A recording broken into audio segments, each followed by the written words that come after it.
Two teams that are still undefeated in the Peter Jackson VFL. Box Hill, they're remarkable at this level, Box Hill, and they're having a great year so far. But for mine, Richmond, probably the favourite at the moment. You mentioned a good win on TV yesterday. We saw them round one. Absolutely demolish Port Melbourne down at the Swinburne Centre. Since then, the Borough have been very good. The Swinburne Centre. Right, okay. Ka-ching. That's just checking. Down Punt Roadway there, Peter.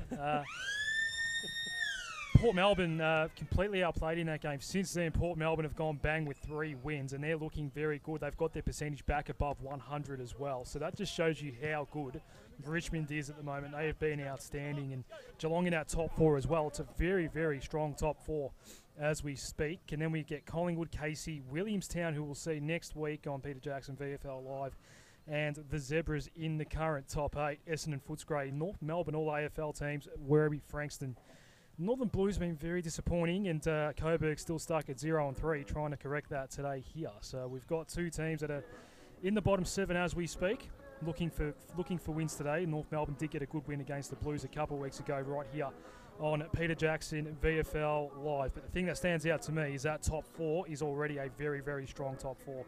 Box Hill, Richmond, Geelong, Port Melbourne. It is, Stoney. I mean, are we seeing early trends, or shouldn't we read too much into this, do you reckon? No, you're reading exactly right. I think that talking to a few of the boys last night about the Richmond team, they got no injuries, and I think that as in their AFL team, their VFL team is really good. And Box Hill, well, their boys have been perennial finalists, and Geelong, and so those teams without injury, and with a different emphasis on winning football games, and development's important, but winning football games and premierships in the VFL is important to development for players. So it's a super competitive competition, which is really great because you see good footy, so it's good. Well, also looking at it, when you think about it too, I mean, there's been a lot of discussion about who, the makeup of some of these teams, the divide between the standalone AFL and VFL clubs. You've got Box Hill, Richmond, Geelong in there, but also Port Melbourne for performing strongly. You've got Williamstown in 7th position.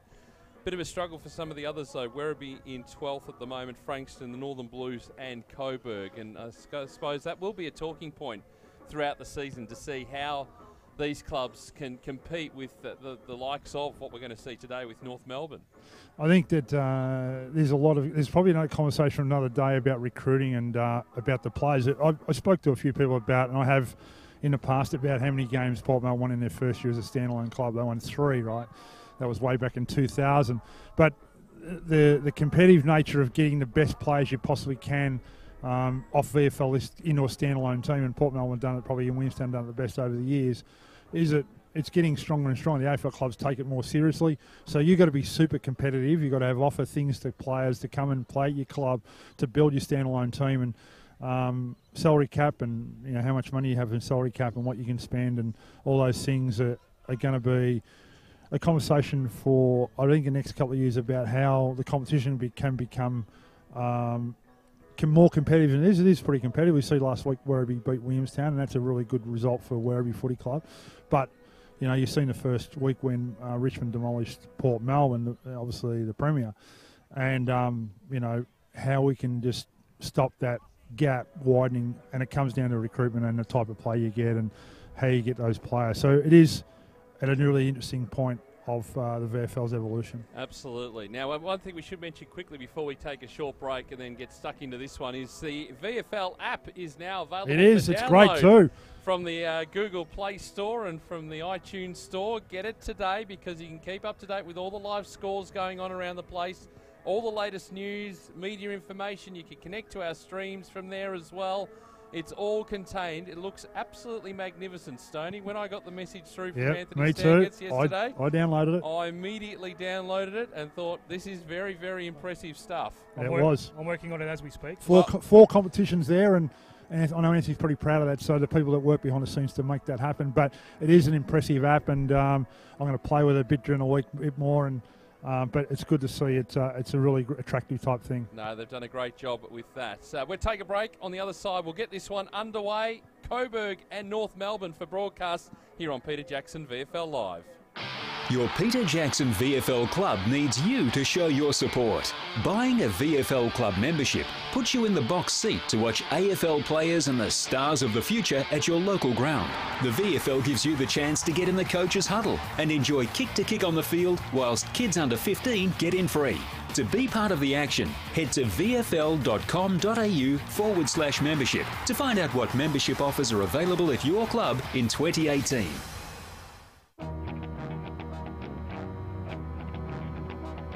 There's an art to this kind of deal. The guy's got to look the part. He's got to be smart. He's got to be brave. He's got to know when to seize the moment.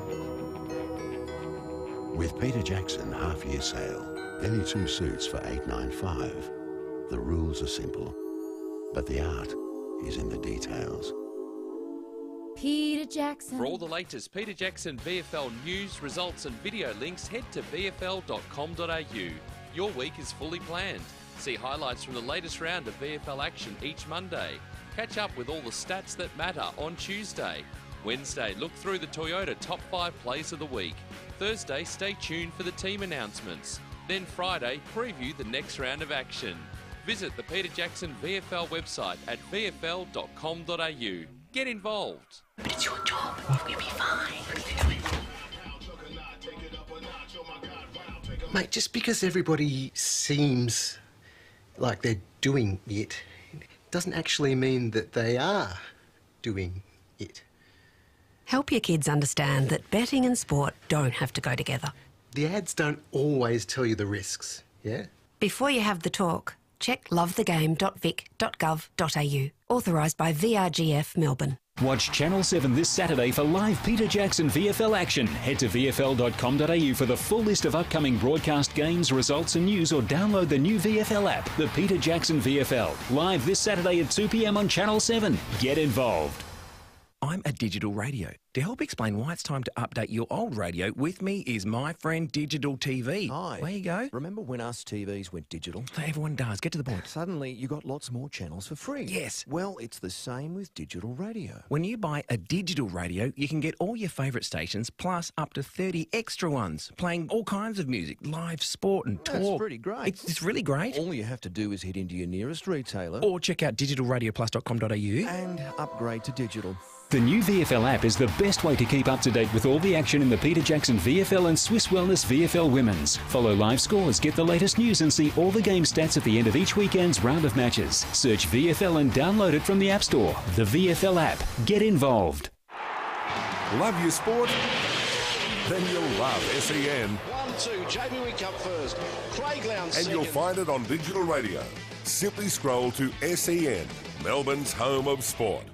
Streaming live through VFL.com.au and Aussie Digital. This is Peter Jackson, VFL Live. And back here at Coburg, we've got the Lions on the ground, North Melbourne on the ground as well. It is a beautiful day for football here on Peter Jackson, VFL Live. Coburg and North Melbourne from Harding Street, and crowd building up. Beautiful afternoon for football. Mark Stone, you are out on the ground, and the ground looks in pretty good nick too as the players coming for the toss. Yeah, it is a pretty good ground. Is in pretty good condition this time of year. There is a bit of a breeze, a 2 to 3 goal breeze to the left of the dial. That's to the northern end as we've got the two boys, Tommy Goodwin, tossing a coin. And here we go. Who's won the toss? Coburg have won the toss. They're going to go to the south, so the right of the dial. They're going to go to the city end, here at Piranha Park. Harding Street. Yep, and North Melbourne will go to the northern end, Bell Street, here at the Piranha Park in Coburg, and great conditions for football, and grass is always green out here, so it's all good. It is always good. Yes. How do you see it playing out today, Stoney, while you're there? Yeah, I just think North Melbourne. I watched Coburg a couple of weeks ago play against, I can't remember the side, maybe Casey in a practice game, yeah. So North Melbourne too strong, just too strong all over the ground. You got Nathan Rovat, who's playing his first game today here in the VFL, and Sammy Durden and Braden Bruce in the ruck. It'll be a good tussle between Bruce and Gordon in the ruck, I reckon.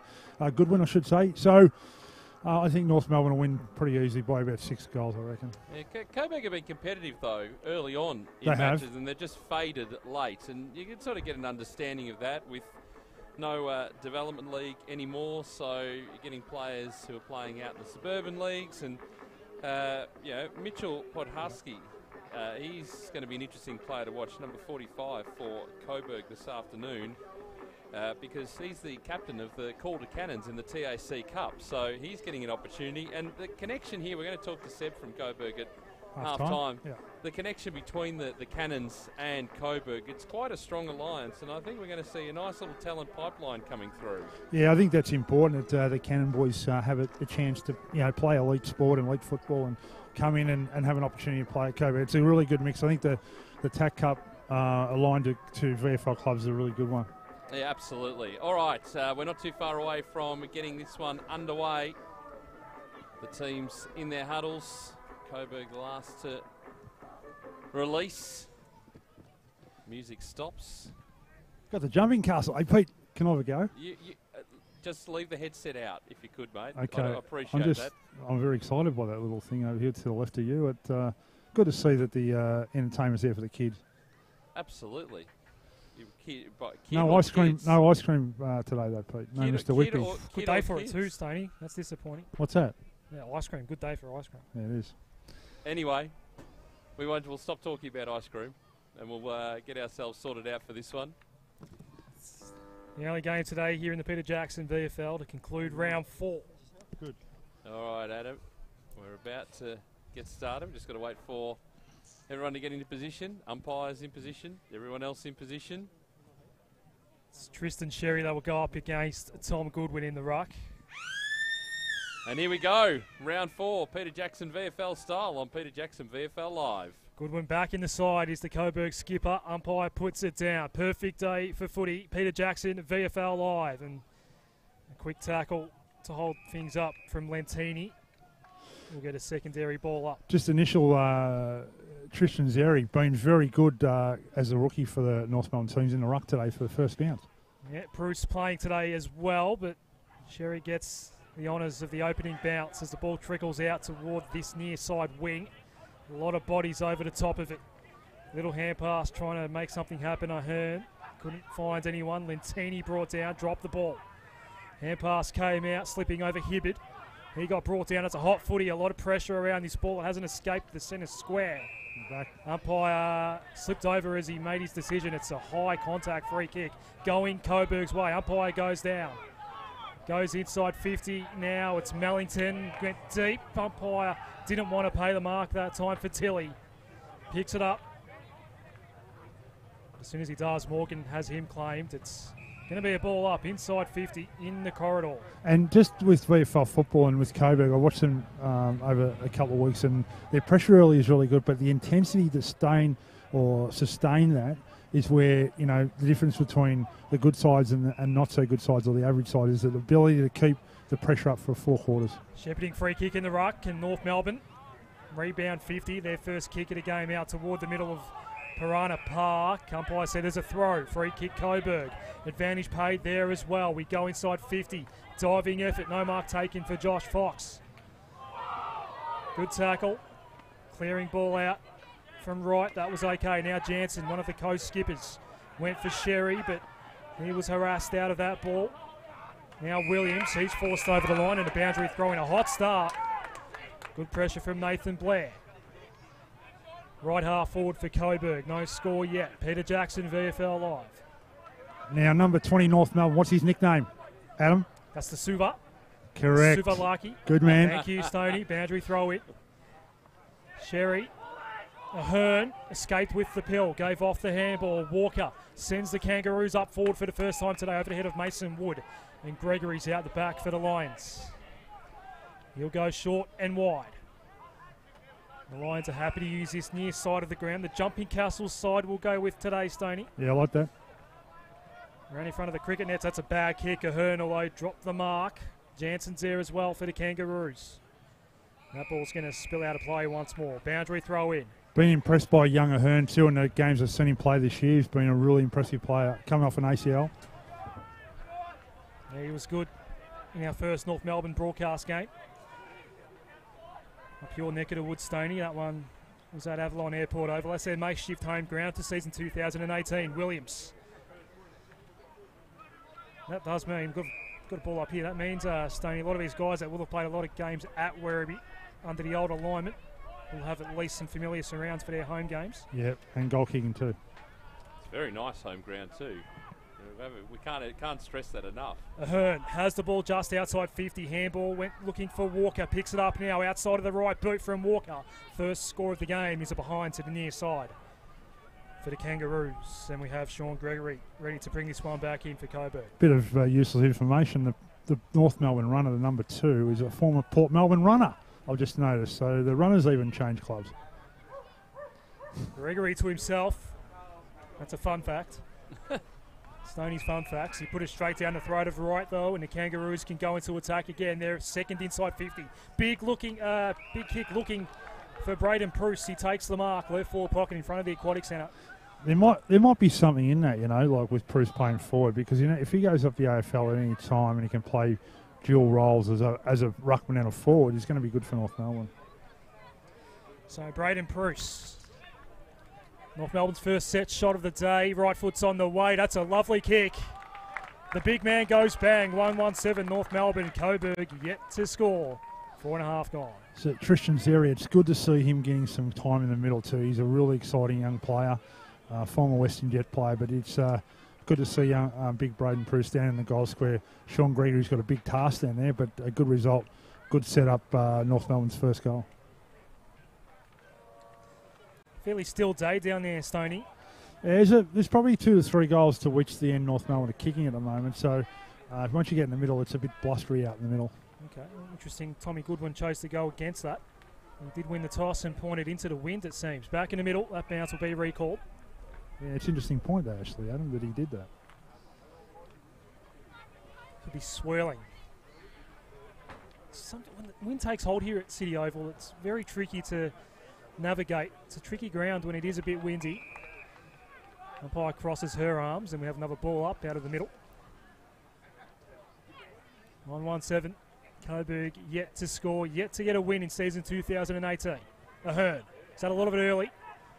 And escaping with the pill at a Kangaroos and a high ball inside 50 off the boot of Nash Holmes, and a good mark is taken by Taylor Garner. Good to see him back there too. He's had a lot of injuries. He'd be trying to press himself for senior selection, Taylor. Kicked one behind last week.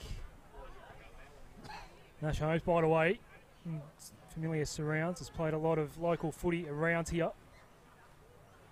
Recently at Keilor as well. Garner, right foot's on the way. That's going to miss to the right. 1-2-8 to nothing.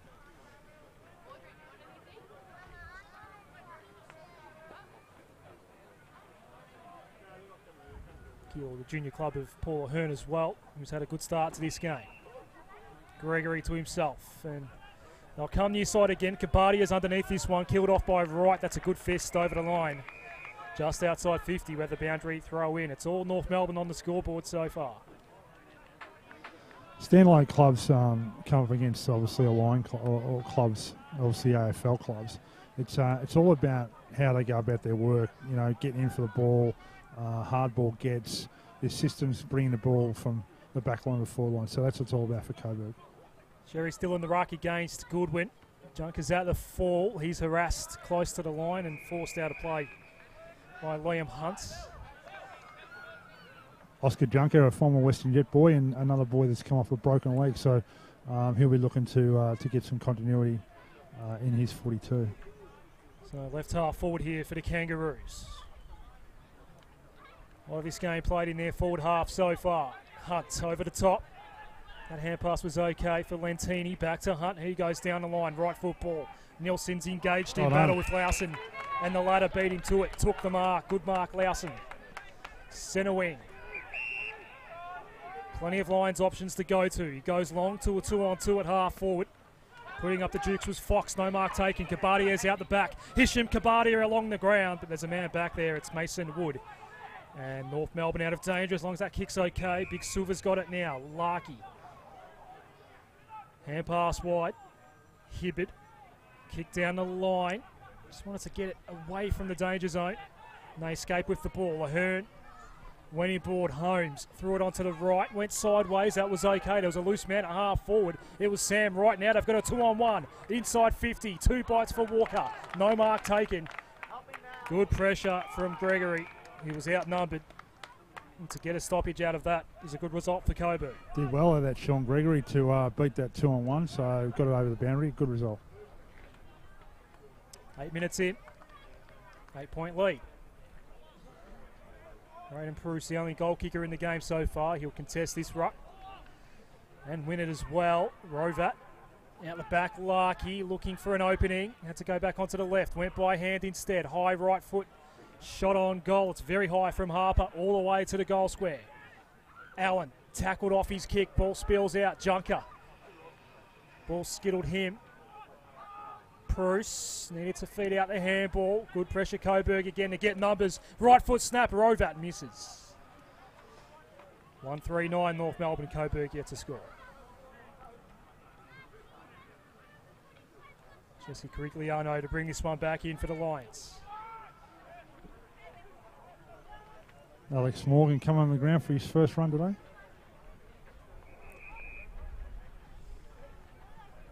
Carigliano. Near side again, looking for Orr. Oh, close got in there, got the fist on the ball. It's heading boundary side. Only 5 VFL listed players out here for North Melbourne today. That means 18 on the AFL list. Lentini's been good so far. Fed the ball out to Kabadier towards half forward. Bouncing ball picked up nicely by Mitchell. And he's got some space, Mitchell. Right foot.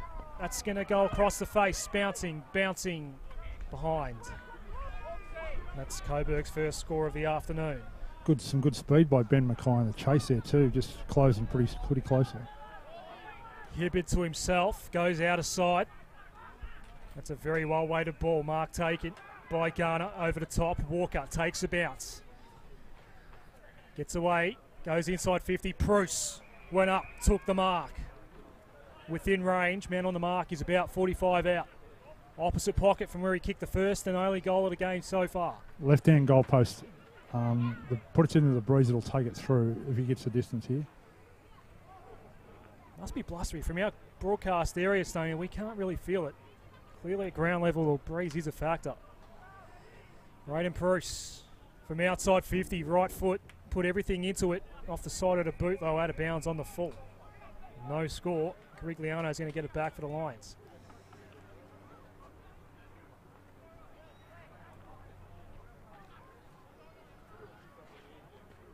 All the play heading toward the outer side. Carigliano's just going to go long to the congestion. Or couldn't take the mark. There's a lot of numbers around that ball. Bouncing ball, Larkey. He's going to claim it for North Melbourne here on centre wing. Had pressure around him, got the hand pass out, did well. Nash Holmes inside 50. That's straight down the throat of Lockie Dixon. And he'll go with the switch for Coburg. That's okay. Still inside defensive 50. Gregory now has it. Looking for an opening. Went down the line. The kick was looking for Murphy. Couldn't take the mark. Over the top of it is Hayden as well, playing his first game. Umpire crosses his arms, left half forward. So on this digital scoreboard on this other side, 11 and a half minutes gone. And a tight tussle early on, but we see this so far from Coburg this season. We've seen it plenty of times. Able to hold their opposition, maybe not completely take them over. Harper working across the ground. Some good talent on show for the Kangaroos as Morgan kicking deep inside the 50. And they've worked that beautifully. And this is going to be the problem, Stoney, for Coburg this afternoon, to be able to try and contain the rebound football. And Mason Wood will have a shot for goal from 45 metres out. 5 minutes ago, Mason was taking the ball in the back pocket, like defending the ball, and now he's on a half-forward flank or a forward pocket having a shot for goal. And, you know, he's a class player. The difference is obviously the switch of play, so the switch of the ball from side to side. So, in he comes. Mason Woods. Chance at the second for North Melbourne. Steps inside the 50. Kick on the way. He's going across the face. I think it's going to be marked. No, it's through for one behind. It was marked just beyond the goal line. So 1-4-10 plays one straight. Gregory to bring the ball back in for the Lions. We'll go around the grounds shortly here on Peter Jackson VFL Live. And if you haven't done so already while you're listening or watching us today, make sure you download the VFL app, the brand new VFL app from wherever you get your apps from. And make sure you download that because it is magnificent. Ball to be thrown up Still into attack here for North Melbourne. Up it goes. Over the back. Zeri trying to just force his way through, but Coburg with the numbers as the kick heading up towards half-forward. Bit of holding going on. Kabadiev from behind. The ball lands between the two players. No one can get clean possession. Working there, Durden. Almost turned over. And we'll have another stalemate, you think. Still Kangaroo numbers here. That might have been a throw. No call from the umpire. And half-forward for Coburg. We'll have the ball thrown up. The pressure, it's the pressure, the constant pressure when you get the ball. It's one thing I've noticed in footy, that the pressure or the tackling has got even improved even in the last 12 months at VFL and AFL level also. Ball tossed back up. Goodwin front position trying to get the tap down, but a quick release of the footy. Williams for North Melbourne just kicks from half back up towards half forward, and now they've got some players in space, but Rovat not sure who to kick to. It's a very open 50. Had to wait for the numbers to come down. Working hard there. Plenty of players, numbers around the footy. And the ball's been turned over, and they should be able to clear. Not a bad kick from Gregory. Doing a good job down there, Sean Gregory, against all sorts of odds down there. And we consider the one goal so far, Coburg. Fair chunk of this game being played in North Melbourne's forward half. Carigliano, short left foot over the top for his skipper. The kick was too hot, but it's coming back. Downfield. Downfield free kick. It's going to go Coburg's way on centre wing for Goodwin. Interesting. Kabadiev is coming off the ground. He's come back on and he's loose inside 50 here, but it's a long way from Goodwin. 2 kicks away, in fact. Hunt, the target, couldn't take the mark. The tackling from North Melbourne. Goodwin's out the back, gets his handball off. They need to work backwards here. Rovat coming. Good pressure. Under pressure now is Pajazki. Holding the ball. Free kick, North Melbourne. Pajazki got held up. Coburg just came unstuck there. Not great use. Sam Wright's asking for it in the middle of Piranha Park. Hibbert wants to go longer instead. Why not? When you go toward Mason Wood, when he's loose, he takes the mark inside 50. Ball carried over the pack there. He was standing in the right spot and knew the ball was going to go over the pack. And he's got a tough shot on goal. He was there before with one of the shots. I think he's a bit closer in, but more onto the boundary line. Yeah, he's pretty much taking this one from the paint. Kick it from about 40. Left foot's on the way for Mason Wood. Goal umpire working a very long way to his left. And again, it's out of bounds on the full. Same result as the Braden Prue shot moments ago. It's still only a 9-point game. You know, we have people listening to this call because I just got a message. It's Tristan Sherry, so that's the right pronunciation. Sherry? Yep. I think that's what we're going with. I didn't go with that, but I will now. Thanks to that listener. I very appreciate that. Anonymous, Stoney? Anonymous, remaining anonymous, but how did you intercept that message? How do they know who you were? I just got a message to my number. It's all good. Anonymously. Kick across the ground. This is another error from Coburg. Ball's gone out of bounds on the full. It's going to rebound straight back in, and Jansen going to line up and have a shot at goal. One of the co-captains of this North Melbourne team. It's far too easy. Early stages. The pressure from Coburg just starting to break down. And let's see what happens here. As Jansen kick on the way. Have they corrected? They've corrected back the other way now. That's really no breeze to speak of, Stoney. Well, it is going to that end, and it is swirly. So okay. So it is a 2 to 3 goal breeze to that end. To be able to make that sort of correction though on the shot for goal. Well, it's you feel it out here, so it is what it is, I suppose. As the plot thickens as to who's texting Stoney. More on that later, Adam. Suvalaki, hand pass out, Jansen up towards half forward, pushed out of it that time was Garner going back with the flight. Carigliano, Yanni did well. And he'll go short. Orgler. Next Northern Blue has the ball. First game of the year. It's in the shades in our pocket near the Aquatic Centre. Bell Street side of Piranha Park as we go down the line. Target of the kick there was Fox, couldn't take it. Kabadiev involved as well. Hand pass out wide. Just a bit off target though for Pajazki. He might get a second go at it, Mitch Pajazki. Pushed out of it by Mackay. Larkey went back. Williams. And now Durden tripped over his own teammate in Williams. Holding the ball.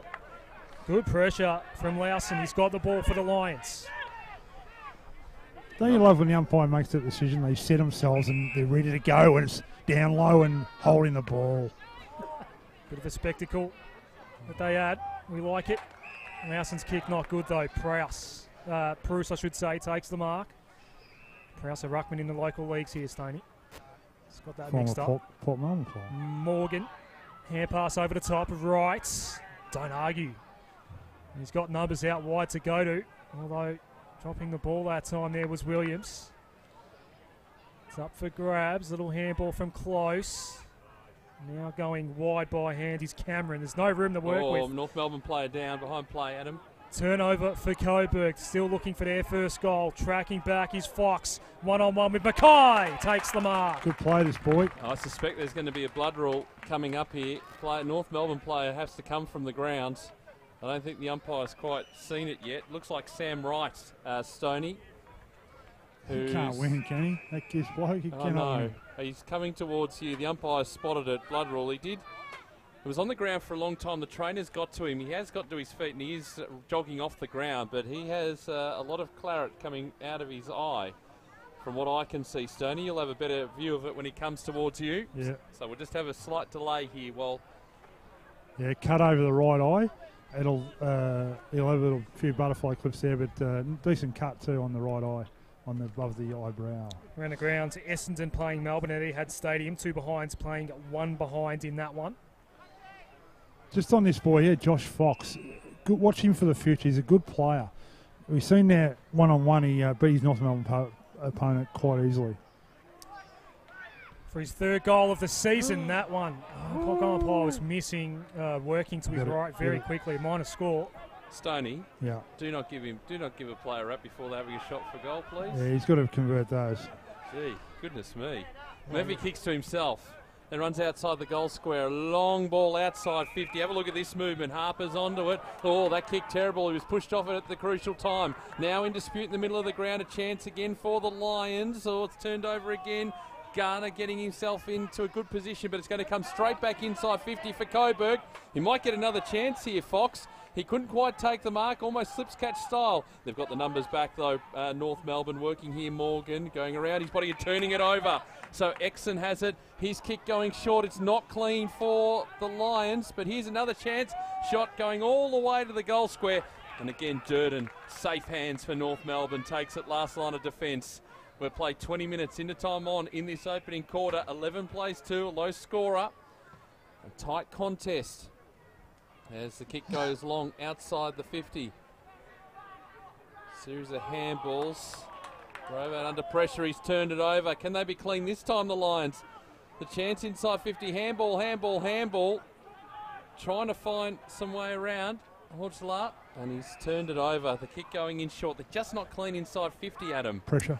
Walker has space, centre half back, takes the mark. He's got teammates running back toward goal. It's a very high ball, and it's a very effective ball. Mark taken by Sherry. Hope I pronounced that right. You did. Stoney's anonymous mate. Kick wide. And this is Suvalaki, takes the mark. Ryan Exon coming off with a bit of blood out of the mouth. Hope he's got a mouth gut in that boy, because he's lost a tooth, I reckon. That's not good. Just while we do have the break in play, Sam Wright, just getting cleaned up, nothing more than that? No, just getting cleaned up by the doctor right now. It's going to come with the mummified look, I reckon. North Melbourne's equal leading goal kicker so far. Larkey, right foot, that's tracking toward the right goalpost, but the right side of the goalpost. And that's finally North Melbourne's 2nd goal. 2-5-17 to 2 behinds. We're into time on opening turn. Yeah, it's the forwards, the back line of North Melbourne's, but the turnovers and the skill errors early in this game, and especially the last 10 minutes from both sides, has been pretty ordinary. But North's forward line was close, and also Larkey down there is pretty potent, so that's why they had a shot on goal there. And we see Ryan Exon coming off the ground, being hit in the mouth, so I reckon he's lost a tooth. The young ruckman. Well, let that be a lesson. All the younger players who might be watching or listening today, get that mouth guard in. Hang on to your teeth. You got all your teeth, haven't you, Stoney? I just, when I was in Bali, visited the dentist in Bali. It's a good experience. You ever go to Bali, make sure you go to the dentist.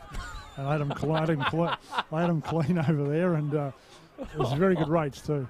Oh, goodness me. Goodwin getting the taps out here for Coburg, trying to break his way through Mellington, can't do so. Still in dispute right in the middle of Piranha Park, the Coburg City Oval. It's a nice tap on. Rovat gets on the end of it. Now an opportunity. Hibbard going deep, long inside the 50. They've got the tall timber down there, but it's rolling off hands through for one behind. Michael Close couldn't trap it. Another behind added to the total. You see that breeze in, take the ball in. The Yes. breeze is definitely going that in. 2-6-18, playing two behinds. 22 minutes gone in the opening quarter on Peter Jackson VFL Live. Guthrie takes the mark. There's three somewhat famous brothers in the AFL system. Two at Geelong, one's a journo at AFL Media. Goes down the line. Hibbard kills that one off. Boundary throw in. Lockie Mitchell, the target of the kick for Guthrie. Why Stoney's ability, he's committed to Peter Jackson VFL Live full time this year, somehow convinced you to go on holiday in April. That's a good effort by Stoney. Wasn't actually aware that was occurring, but, that's all right. The only holiday of this year, mate.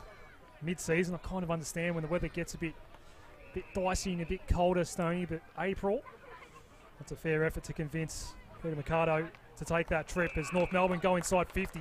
Mark is taken and not happy with the treatment afterward. Hayden or Larkey? It's Larkey. He takes the mark and he can go back and kick another one for North Melbourne. I think this boy will play a lot of footy for North Melbourne too in the AFL. He's got a lot of potential. He's great, good mark.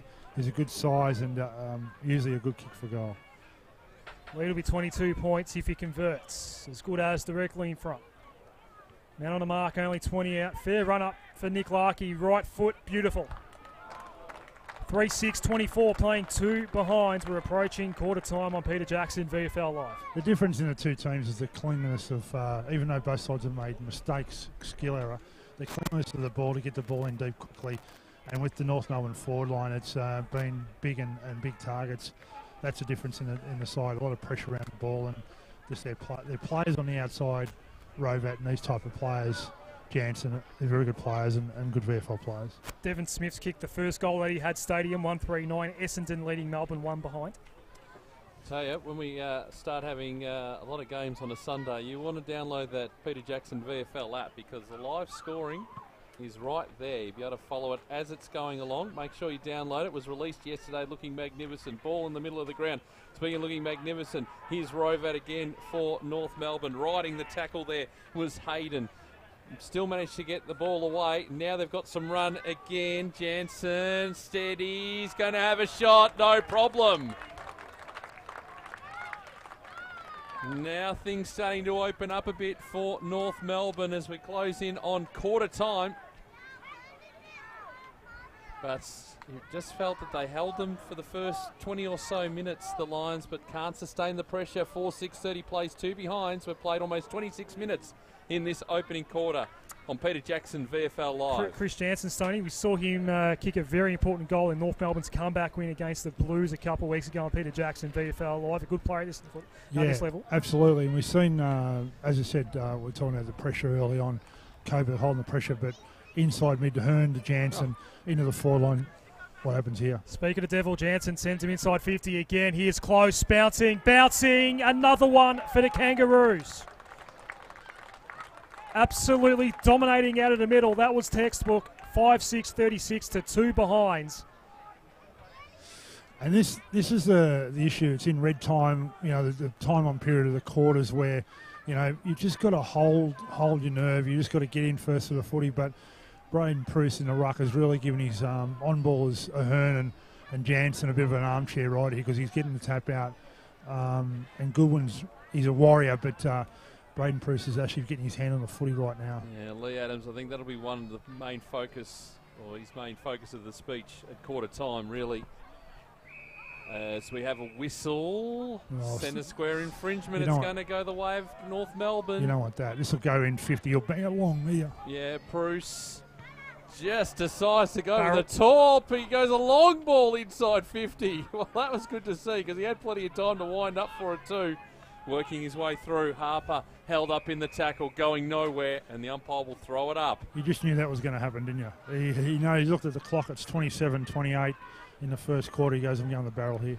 5 goals on the board, though. Still, I think, a little bit of time here. Working his way through. Hunt's got some teammates in support. Now a long ball heading up the line. He's trying to get in position there, Bruce. Couldn't take it. Still numbers for the Lions. But they're not going to get an opportunity. 27 minutes and 50 seconds on the clock. And that is quarter time.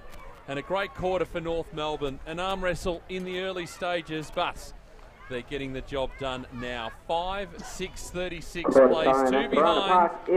And the goal kickers to quarter time. 2 goals to Nick Larkey, singles to Bruce Jansen and Close.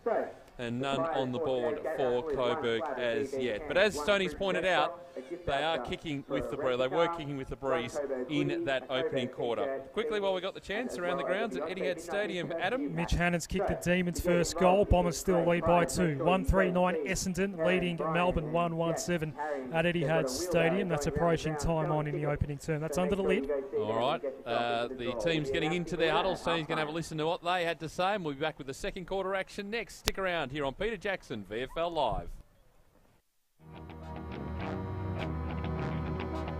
There's an art to this kind of deal.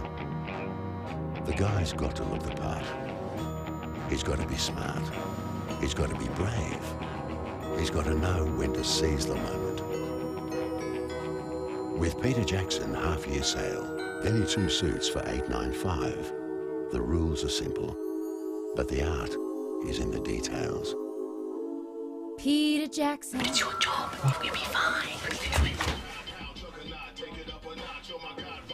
Mate, just because everybody seems like they're doing it, doesn't actually mean that they are doing it. Help your kids understand that betting and sport don't have to go together.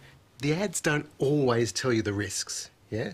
Before you have the talk, check lovethegame.vic.gov.au. Authorised by VRGF Melbourne. I'm a digital radio. To help explain why it's time to update your old radio, with me is my friend Digital TV. Hi. Where you go? Remember when us TVs went digital? Everyone does. Get to the point. Suddenly, you got lots more channels for free. Yes. Well, it's the same with digital radio. When you buy a digital radio, you can get all your favourite stations, plus up to 30 extra ones, playing all kinds of music, live sport and talk. That's pretty great. It's really great. All you have to do is head into your nearest retailer or check out digitalradioplus.com.au and upgrade to digital.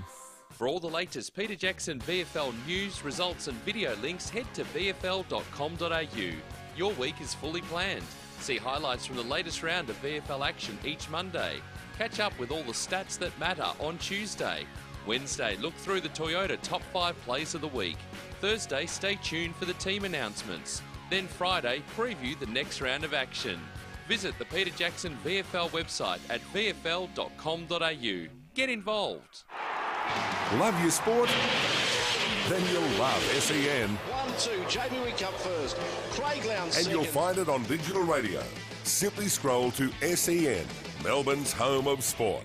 The new VFL app is the best way to keep up to date with all the action in the Peter Jackson VFL and Swiss Wellness VFL Women's. Follow live scores, get the latest news and see all the game stats at the end of each weekend's round of matches. Search VFL and download it from the App Store. The VFL app. Get involved. Watch Channel 7 this Saturday for live Peter Jackson VFL action. Head to vfl.com.au for the full list of upcoming broadcast games, results and news, or download the new VFL app, the Peter Jackson VFL. Live this Saturday at 2 p.m. on Channel 7. Get involved. Your Peter Jackson VFL club needs you to show your support. Buying a VFL club membership puts you in the box seat to watch AFL players and the stars of the future at your local ground. The VFL gives you the chance to get in the coach's huddle and enjoy kick-to-kick on the field whilst kids under 15 get in free. To be part of the action, head to vfl.com.au/membership to find out what membership offers are available at your club in 2018. Streaming live through VFL.com.au and Aussie Digital. This is Peter Jackson, VFL Live. And we are back here at Piranha Park in Coburg, and it's the away team, North Melbourne, 5-6-36, leading Coburg 2 straight behind. Peter Mercado, Adam Sarakoglu, and Mark Stone with you. And Stoney just roaming around the huddles at the minutes, and we'll get to him in just a few moments. Let's quickly go around the grounds again. Just one game of AFL. No other games of Peter Jackson VFL action. A whole host of teams with the bye this weekend. Anthony McDonald at Tipping Woody has kicked another goal for the Bombers, and it's 2-3-15. Essendon leading Melbourne 1-1-7. That is into time on in that opening term. As you said, the only game, but later on, not too far away from now, an hour away, Collingwood taking on Richmond. That is a big game at the MCG, and we've got a Western Derby today as well. We do. Going to be 50, 55, 60,000 packing out. That's new stadium looks magnificent. I've got to say that. Something good to watch on a Sunday night. Yeah, that's right. Nearly called you Stoney. After you, don't make that mistake. After you've finished watching and listening to us, we should point out in terms of broadcast outlets, if you do own a digital radio and you're not listening to us on that, you might as well flick it on to Aussie Digital. We are back there this season. We're also streaming through the new Peter Jackson VFL app. You can find that under the broadcast tab. And plenty of great stuff on that app. You can actually connect through when you click on the VFL live scores as well. There's a link to our stream. You can catch all those details, vfl.com.au, where you can watch us as well. If you're listening to us, you can actually watch us along the way this season too. So both teams still in their huddle. Imagine things would be pretty happy in the North Melbourne camp. Not too much to worry about, Adam, at this early stage. And the way that they move the footy, you get a good indication of the difference, I guess, between a standalone AFL and a standalone VFL club.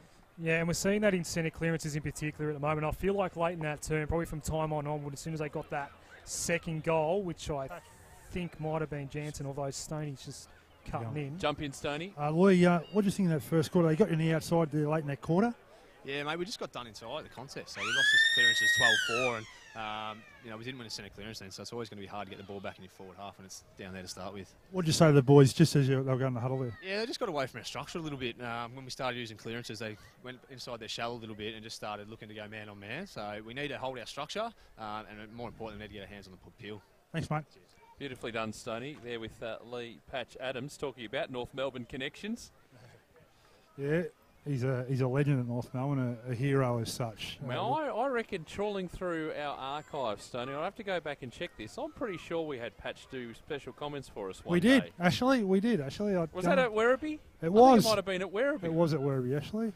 One of the times he was out with concussion, which really ended his career in the end, I reckon. Yeah, so part-time special comments man on Peter Jackson VFL Live. I was just saying, Stoney, towards the second half of that quarter, Coburg started getting smashed out of the centre clearances, and it felt like North Melbourne was just going for the jugular, really just trying to pile onto the scoreboard. It didn't look pretty in that probably last 10 minutes of that first quarter. Yeah, as he was saying to me, Patch was saying they got caught ball watching a bit. They were going into the ball, North was saying on the outside, and they just flicked the ball out. And once they're flicking the outside, give their forwards more, the ball getting in there quickly, and the rest is history. Second term underway. Bruce again wins it down. Holmes ran into trouble quickly. Held on to the ball. Junker eventually a clearance up towards half forward. It's Blair up against Wood. Walker as well. Going to be the first man to get it. Now Wood on to the left. Inside 50. Close is the target. Caught behind. Couldn't quite bring it down. Trying to escape with the ball. Pajowski out the back. And the Lions will clear this one out eventually. Bello has it. Goes down the line. My footy. Wayward was that ball out of bounds on the full. Clearly weren't taking long runs along the beach in Barley Stoney. Didn't quite get to the full of that one. Fraser Cameron has it for the Kangaroos.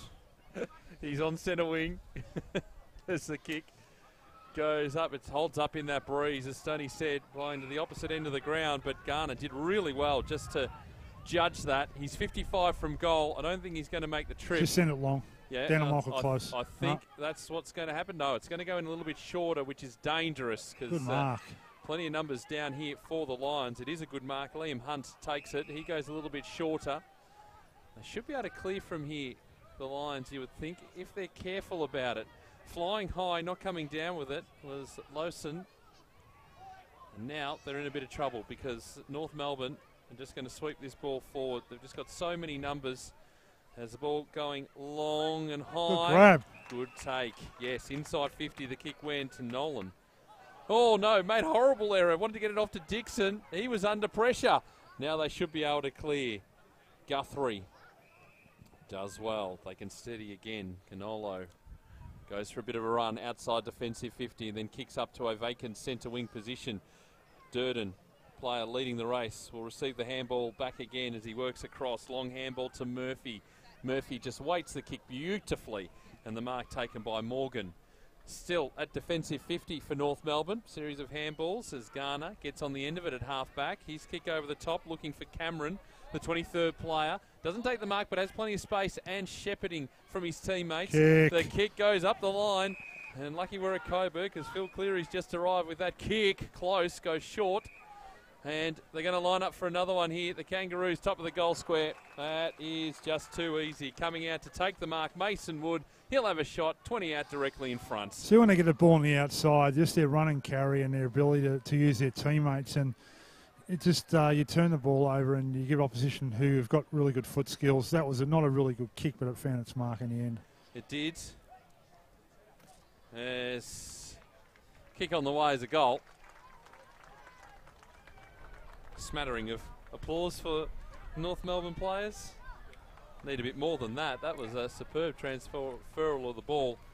Wood gets his first goal for the afternoon and 6:42 playing two behinds. We've got 3 minutes down in this second quarter here on Peter Jackson VFL Live via the VFL website, video and audio streaming. The new Peter Jackson VFL app. Make sure you download it from wherever you download your apps from.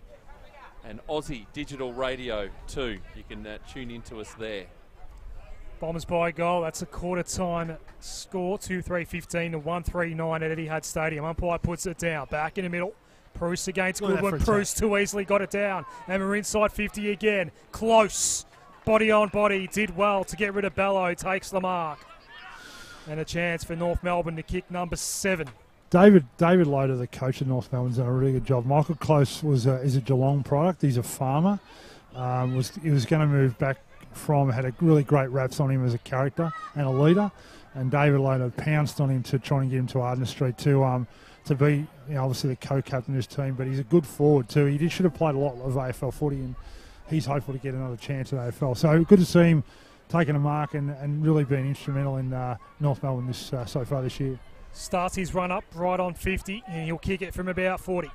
Close. Right foot. Ball is lovely. 7-6, 48 North Melbourne. Coburg 0-2-2. Early stages second term. So you got to keep the spirit up. But Coburg just got to keep playing their game and just keep learning under Patch Adams, the Lee Adams, and just got to really keep having a crack. Early in the first quarter, there was a lot of pressure in the ball. They were putting the key, but as soon as you let that pressure off against these sort of sides, they get to the outside and start running. Well, it's a mismatch in the ruck too because you got Bruce going up against Mark Orr. Bruce 206 centimetres, Orr 199 centimetres. That's why North Melbourne getting first use of the ball. Keep an eye on Sam Wright. He's taped up, ready to come back on, it looks like, Stoney. Ball down. Here they've got a chance to lines. Allen goes with a long ball deep into the pocket. Ball over the head there of Fox. He couldn't pick it up. It's near the boundary line, and the umpire will throw it in inside 50. Just a better read on that ruck contest, Stoney, the Lions that time. Yeah, they sort of try and get even the contest 50-50 so their run ballers get a chance to really, obviously get out of the centre, but you've got to even up that. 35 metres out. Bruce getting the tap down and just silver service for the Kangaroos as they can rebound. Here's Mason Woods. Inside the centre square, near the circles. Held up, called to play on by the umpire and just chips the ball across the ground. Not the greatest of deliveries, but it might work out. Harper. Solly's teammates into trouble. Rovat, one of those, as now they slowly work it back out. Hayden, they're just going to take their time. The handball didn't hit Murphy flush, so he has to go back in and get it. Bit of tunnel ball, and eventually Guthrie picks it up. Goes by hand over the top. Working here, Cabatier shifts around and has a shot from a long way out. He shimmied there, and he missed. So 3 behinds for Coburg. 7-6-48 North Melbourne. We've played 6 minutes in this second quarter on Peter Jackson VFL Live this afternoon. A beautiful day for football. Ben Mackay played on Harry 2 weeks ago, goes wide for Nielsen. But the kick was wayward, out of bounds on the full and a Coburg ball. Got to take the opportunity. They've got to kick the goal. They've got to get a conversion of 6 points out of this play. It's Mitchell Pajazki, the Aberfeldy product, that has the ball. Man on the mark, he's about 30 metres out. A very tough angle at the aquatic centre. Right foot's on the way from Pajazki, and he's missing near side. That's now 4 behinds for Coburg. 7-6-48 North Melbourne. Pajazki, as we mentioned, the part of the Calder Cannons program. There's this kick going in short. Dangerous. Mark taken. Jansen. This is better from the Coburg forwards, just to hold things up. Hayden found some space though. Still haven't exited the 50, North Melbourne. Right in the middle of the ground. Dangerous, but up to the challenge. Williams. Again turns around. Doesn't see a lot ahead. Rovat's making some space in the middle of the ground, but the reset will occur the other way. Dropping really what he should have taken there was Durd, and handball over the top. Mackay. He'll go in short. Coming out on the lead is Hibbard, who wants to wheel around and go to Mason Wood. Long way out from goal. He's working hard, Mason Wood. He's covering a lot of territory. Who goes across again. Mackay will go over the top. Now they've got some runners. Handball over the top. Hibbard. Now a high ball. Plenty of Coburg players here. The fists come in. And Tilly putting the fist in. Right to the boundary line. We'll have it thrown in 10 metres around from the North Melbourne goal. They lead this 48-4. We've gone 8 minutes in the second quarter here on Peter Jackson VFL Live. Back here next week for Coburg and Williamstown. Sammy right back on. And there's the ball tossed back in. It's held up in the breeze. So Bruce having to come forward, or may have given him a little bit of a nudge there along the way. Now I could take clean possession. Now it's spills free. Hunt's working out there with Mellington. He got a copped a knock earlier. High ball from Allen. Up the line's going to be turned over again. Nielsen goes across the ground to Hibbard. Hibbard's, well, I just saw Sammy Wright and the umpire tagging there, just in back play. Going across the ground at half-back. Murphy takes the mark for North Melbourne. Mackay looking further afield. Just kicking up the line. Nielsen again. Plenty of numbers here. Braden Pruce is the tall target inside 50. Cameron appealing for it and taking the mark. Great grab over the top there of Lawson. Likely led. Yeah, and he kicks a high ball. One for the tall timber. Front and square though. Rovac got the handball out. Having to work around in circles. The high ball coming in from Jansen. Ball with close. He's held up in the tackle, going absolutely nowhere. He's almost looked like he was going to try and push forward for a try. But right next to the North Melbourne goal square, this ball will be thrown up. And you'd want all your Coburg defenders to be goal side. Try and force this through. Kill the contest. They don't. Rovat on the outside of the boots. Puts it through for a behind. Fell to him instinctively, threw it on the boot. Almost went at right angles to where he was. 7-7-49 plays 4 behinds. 10 minutes gone, second quarter. Peter Jackson, VFL Live. Bellows short, no mark for Carigliano, but had time to escape with the ball and clears 50 now. Kabardier mistimed his jump. Foot race for the ball out the back. It's Ordler taking on Nielsen. Nielsen got it, hand pass Wayward. Spills out of play. Mellington just fumbled, boundary throwing. 4 behinds playing 7-7-49. 10.5 gone second term. Seb Spagnolo coming up at halftime. We'll go one-on-one with Peter Mercado. Boundary throw in. Bruce went to the voice, out the back in Hibbard. Now Junker, left foot, half forward, looking into the sun is Mason Wood. Well, instead, though, it was Larkey getting in front, took the mark. Did Larkey. He's equal, as I said, with Michael Close on the goal-kicking table. Quick hands off to right, top of the square. No mark taken for Coburg. Hunt had it and lost it out the back. Clearing ball, a wobbler toward this broadcast side, and that's a very good mark going back with the flight by Sherry. Juked it. Too far out to score. No, one lead on offer from Mason Wood. The kick is a bit of a nothing kick, to be honest. It's straight down the throat of Gregory. Coburg out of danger. Bellow wide. And he'll go down the line looking for Fox. Fox won't get there. Bouncing. Boundary throwing. Remember another Fox that played here, Stoney? Robbie Fox. Robbie Fox, yep. Yeah, that's so right. the success that he's had.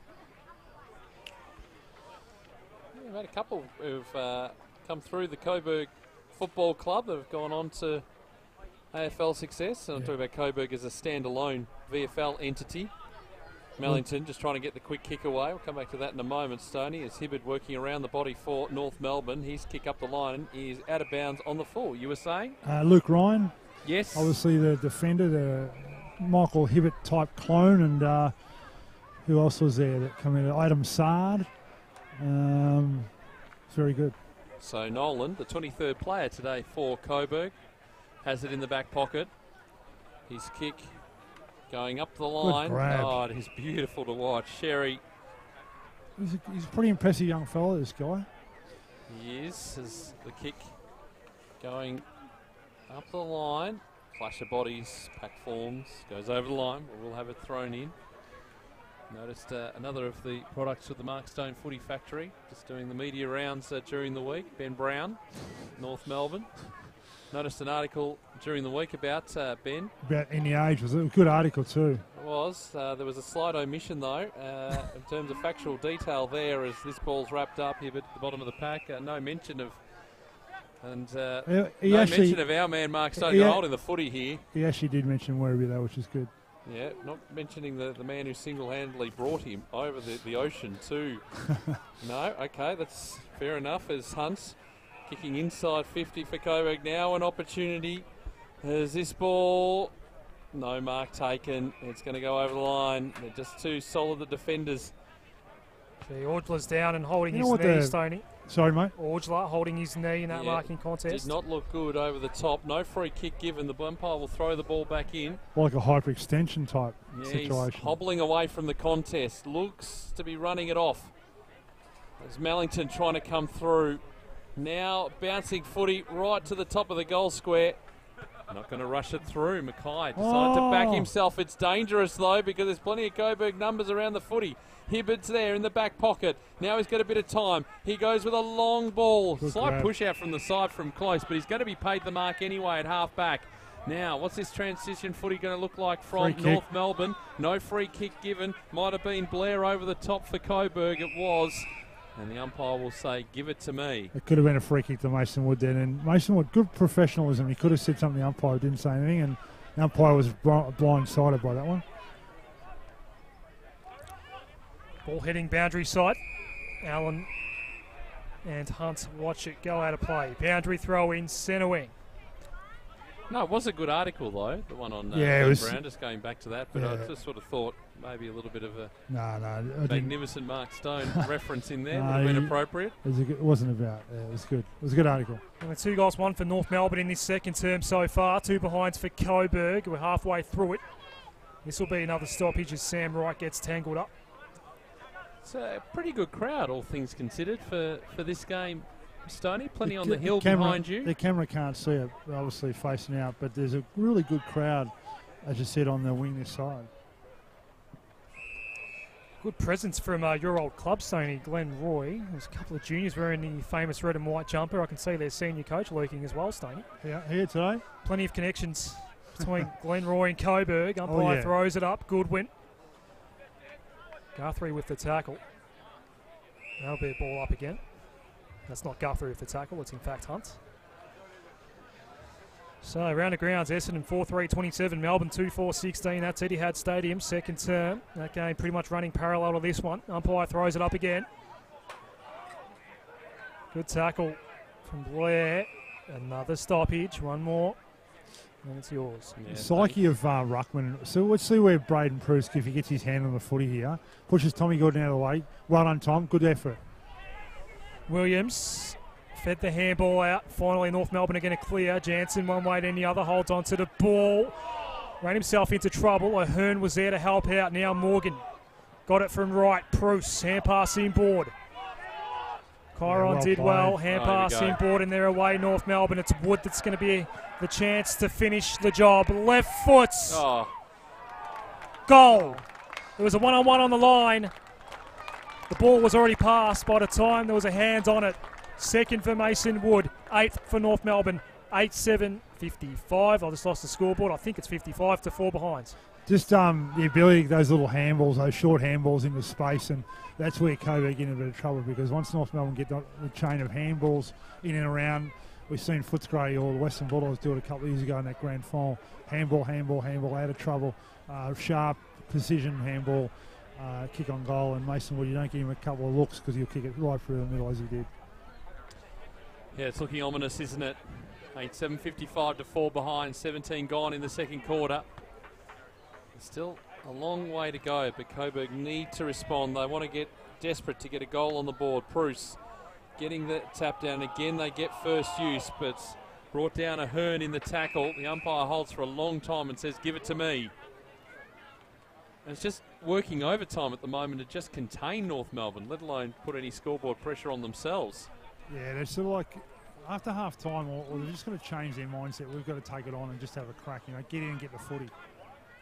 Goodwin again, this time getting the tap. Mellington, well, he had the boot in the face, and he's in a bit of trouble. The ball going inside 50 for North Melbourne.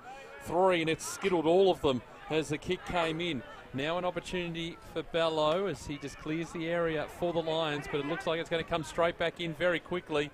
It's a high ball. They come in from all sides. No one could take the mark. Mason Wood just hacks it on the boot. It went about 10 metres. Good tackling pressure from Exon of Coburg. Whistle to throw. It's a throw. It'll be a Coburg free kick. It was called by the trailing umpire. And a good call too. But I think the main umpire in that position was a little bit blindsided. So Exon, long ball outside the 50 for Coburg. High ball, Bruce couldn't take the mark. Now around the body, it's going forward for North Melbourne. It'll either be out of bounds on the full or a mark to Dixon. And it is the latter, mark to Dixon. On the boundary line. Well, the boundary line and defensive 50 intersect. His kick going up the line.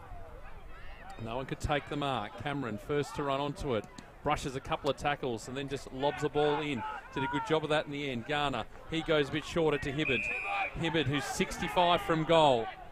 Assesses what he's going to do and then just goes with a long, high, deep ball. Again, a pack of players. Again, there's a player staying down. It's Walker who has a shot and misses.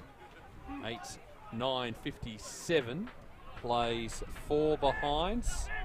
We've gone 19, almost 20 minutes in this second quarter. In fact, I think it's 8-8-56. They've changed the scoreboard before I had a chance to look at it, Adam. Centre wing, and good mark taken by Tilley. Aidan Tilley sends it forward.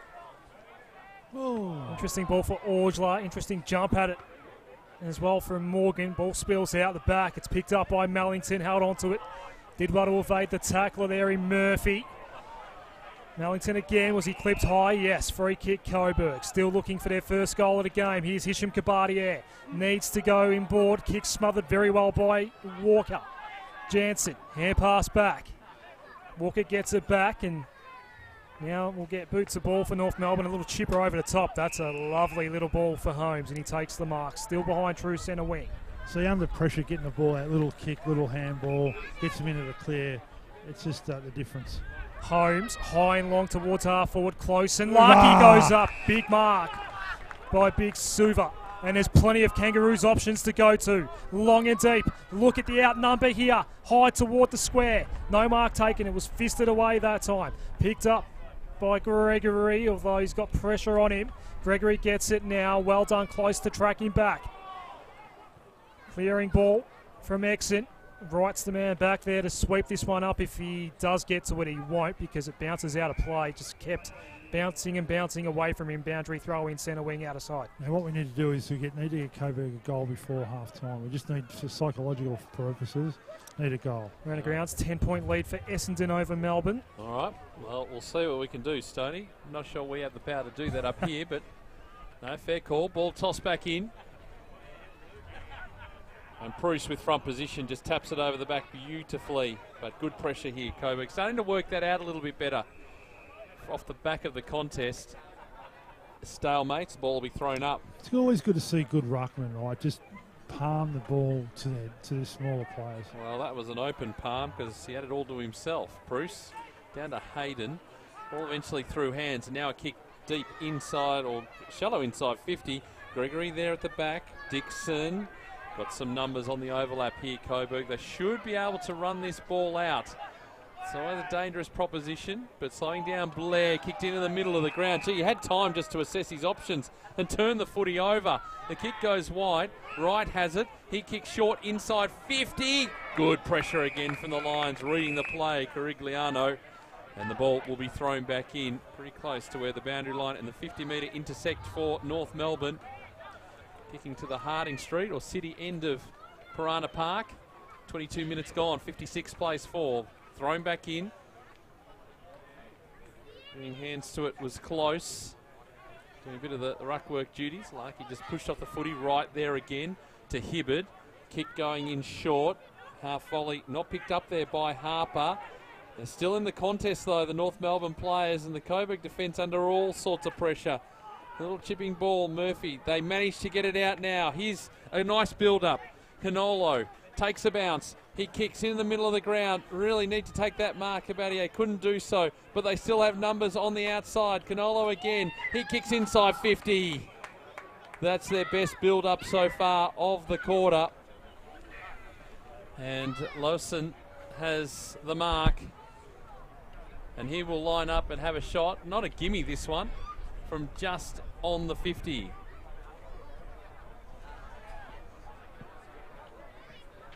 So, Lawson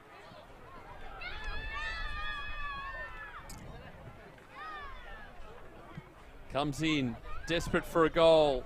23 minutes gone. He's given it plenty, but pushed it across the face, through for a behind. 5 behinds Coburg, 8:56 North Melbourne. 23 and a half gone in this second quarter here on Peter Jackson VFL Live. Right to himself, and then he comes near side. The kick, looking for Bruce. Measured, and he took the mark, did big Braden Bruce. First goal kicker of this game. Goes wide for Close. Here's kick 2. Might actually be a free kick going to Michael Close. It is against Exon. With high contact in that marking contest. Close took his time. Delivers high towards half forward. Larky and Garner both there for North Melbourne. Junker forced out of play by Blair. Boundary throw in right in front of Stoney. Just Tommy Goodwin ready to come back on the ground, and Big Prussy's off the ground I think at the moment, so they're sort of going with each other at the moment, but need some more work off for Oscar Junker, who's trying to get his game back going in the VFL. Well, Bruce is on the ground. He was in that ruck contest against Orr. High flying ball here. Bruce went up, got the fist down, and North Melbourne are away again. Holmes with the set-up handball is going to claim it in front of Bello, but he can't keep it in. Boundary throwing. I think Tommy Goodwin's trying to get onto the ground. You're right, Adam. There's Prusy is on the ground, but they've been going head-to-head in this last 15 minutes. Yeah, so it's Mark Orr. Another Western Jet. It's currently in battle with Bruce. Umpire brings this one back in. Bruce somewhat easily, but not quite getting it down to Ahern. Orr's over the top of it, needs some help, got brought down. Umpire's taking his time, but will call for the ball up. Nearly half time, 5 behinds Coburg, North Melbourne 8:56. That's a margin of 51. Round the grounds, Bombers by 10 against Melbourne. Richmond Collingwood coming up soon from the G as Bruce gets it down. Ahern tackled off that one. Junker hacked it inside 50. It bounces before going out of play. Boundary throw in right forward pocket. Can the Kangaroos sneak another late one before half time? I'm expecting an overly long quarter, 25 and a half in. Oh, and there's a bit of push and shove off the ball too. Ben Allen has put down Nash Holmes. What a surprise that is. Nash Holmes being involved in some push and shove. He's going to come up with it. And he just sucked him in beautifully. Wanted to go and play on. No advantage there. He slotted the goal, but it won't count. He's disappointed with that because that was a beautiful kick. Came across from Essendon on their VFL list, as we said. Plays local footy around here as well. Didn't mind spoiling for a bit of push and shove too, Adam. I saw it as soon as he came onto the ground that last time, Stoney. He was straight into him. And they got sucked in beautifully, the Lions. Feisty little character. You can have the last laugh here. Feigned the handball off to Murphy, but Mellington was tracking him. So all eyes on Nash Holmes. 45-degree angle. Oh! He's taken on the man on the mark. He kicked it straight into him. Bit of lair-rising there from Nash Holmes. It stays in play for now. Mellington, what were you thinking, Nash Holmes? Still went with the kick anyway. Didn't even bother really trying to get around the man on the mark. If Andy's saying that could be one of the plays of the day, that one. Oh, not in a good way. Don't know if that'd make it to the top 5. Got the crowd up and about as well. Boundary throw in. Bruce against Goodwin. Out the back, it will be Pajaski getting the ball off. A bit of a nothing kick from Murphy. If anything, it's trying to set up Nolan. Bouncing. Nolan picks it up now in front of Close. Has some time. The kicking board. No mark. Out wide. Canolo now has it. Sends Coburg deep. Can they get a late one before half time? Grab. No. Mark taken out the back. Cameron. There's this ball working across the ground. Bit of a stalemate again. The umpire will throw it up. And they're starting to get the inside 50s, Stoney. But they're not converting. For every one inside 50, there's about 4 going back the other way. Well, they need something here before half-time. Bruce with the front position this time. He was grabbed. And is actually going to be holding the footy, the call in the end, from that contest. Yeah, Braden Bruce didn't get the right possession. And nope, he dropped it. And Tommy Goodwin, the captain, can lift them going into half-time. 28 minutes gone. 56 plays 5. Desperately needs this one. Goodwin will step to the 50. He's kicked from 45 outs. He starts at left. It stays left. They've got the goal, but they've got it in behind. 6 points for Coburg.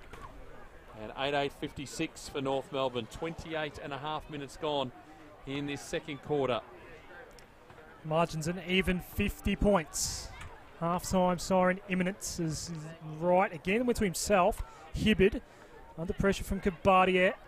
Still inside defensive 50. Eventually it is turned over the top. Lowson brought down. Held on to the ball. Needed to get rid of it. Needed help.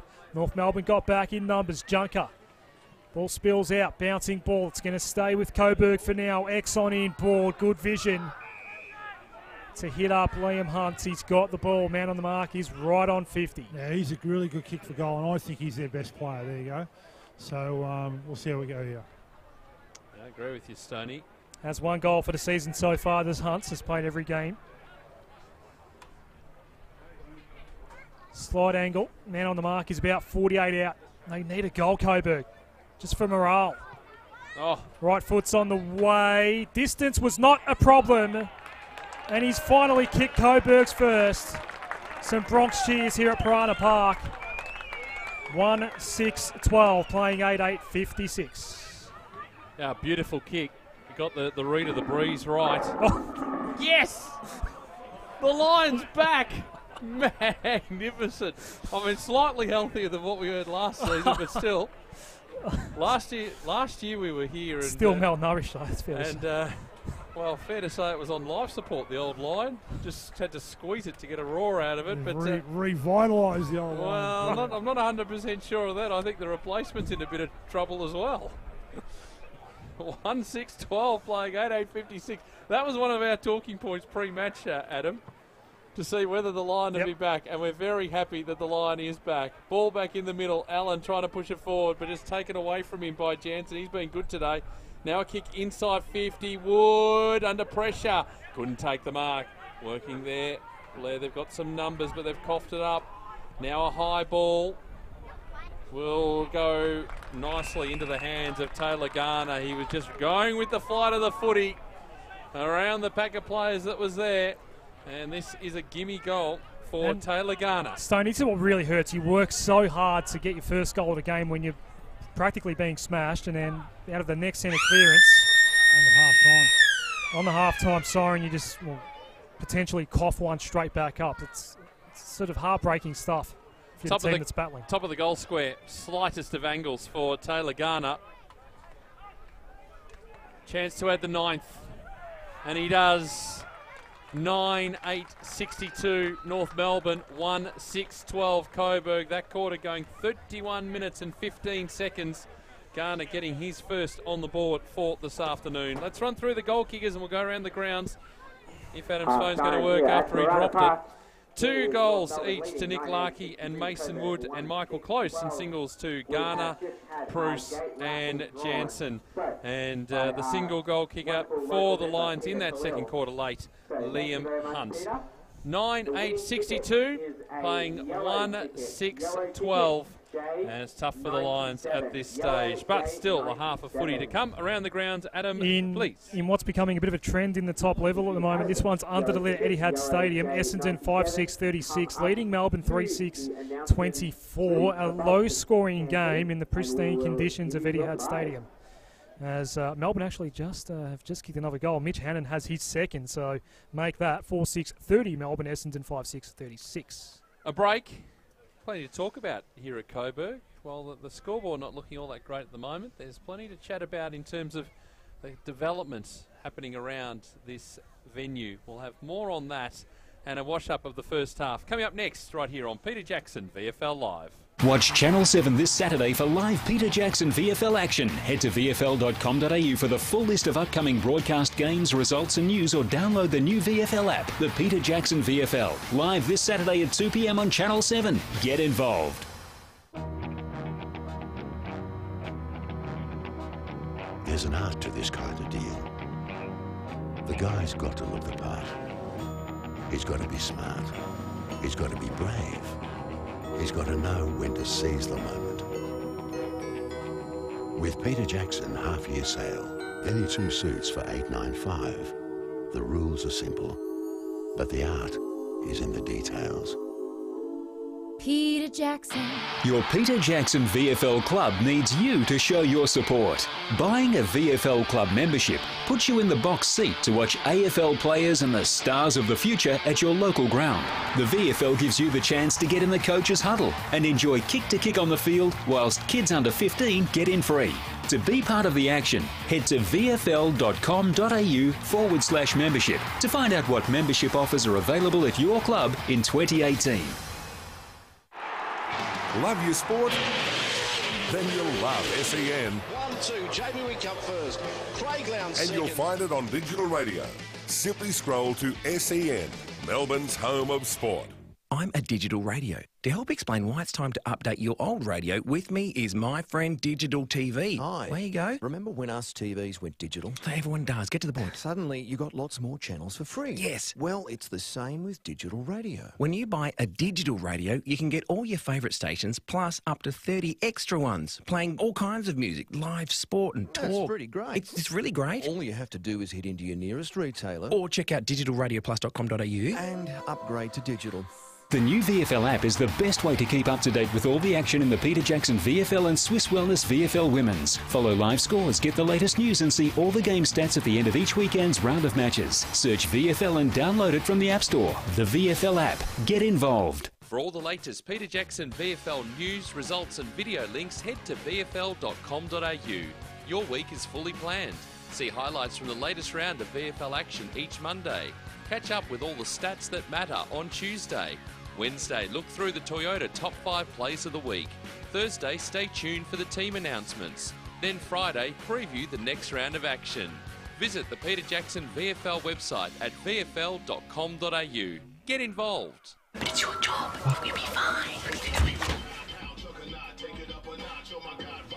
Mate, just because everybody seems like they're doing it doesn't actually mean that they are doing it. Help your kids understand that betting and sport don't have to go together. The ads don't always tell you the risks, yeah? Before you have the talk, check lovethegame.vic.gov.au. Authorised by VRGF Melbourne. Streaming live through VFL.com.au and Aussie Digital. This is Peter Jackson VFL Live. And on the brand new Peter Jackson VFL app, make sure you're downloading that today as well. Launched yesterday, looking absolutely magnificent. Half time here at Bryna Park, 9-8-62 North Melbourne, Coburg 1-6-12. And while the scoreboard may not be looking all that great for Coburg heading into half-time off the field, things are looking pretty positive with the funding announcements last week to, put in some badly needed money some badly needed upgrades around this venue. We're certainly looking forward to it. Seb Spaniolo, the General Manager of the Lions, joins us here in the commentary position. Seb, it's great to see you. Thank you for having me, Pete. Well, thank you for having us as well. We do enjoy coming over to Coburg. I think talking to Stoney, he's got an association with it. Adam has an association with this ground. I used to live not too far from the ground. So we've got some great memories, and a lot of the Coburg fans who have been through the journey have similar memories, I would imagine. 100%, and it is a great community venue here. We like to pride ourselves as a community football club that obviously plays at a pretty elite level of football, but you're 100% right. It's played a part in a lot of people's lives, and that's our aim, and we're custodians of the game, so we just got to make sure it's here for another 100 years. Well, let's talk about that, because one of the things, and obviously, as I said, having lived in this area for a little while, a couple of years ago, working with the council, there was a master plan put up for the Coburg sort of shopping precinct, which is not too far from the ground, but now you've got some funding to make some renovations to the ground. So just give us an idea of how that funding's going to work and how much you actually got. Yes, at the moment we're at the planning stage still. We've been shown some drawings by architects with the Melbourne City Council, so we're working really closely with them to develop a redevelopment of this venue that we're all going to be really proud of. So it'll bring the facilities up to scratch, really. They're not at the moment, so new state league change rooms for men and women, which is crucial, because at the moment we're not too happy with the lack of female-friendly facilities, so we want to get that better.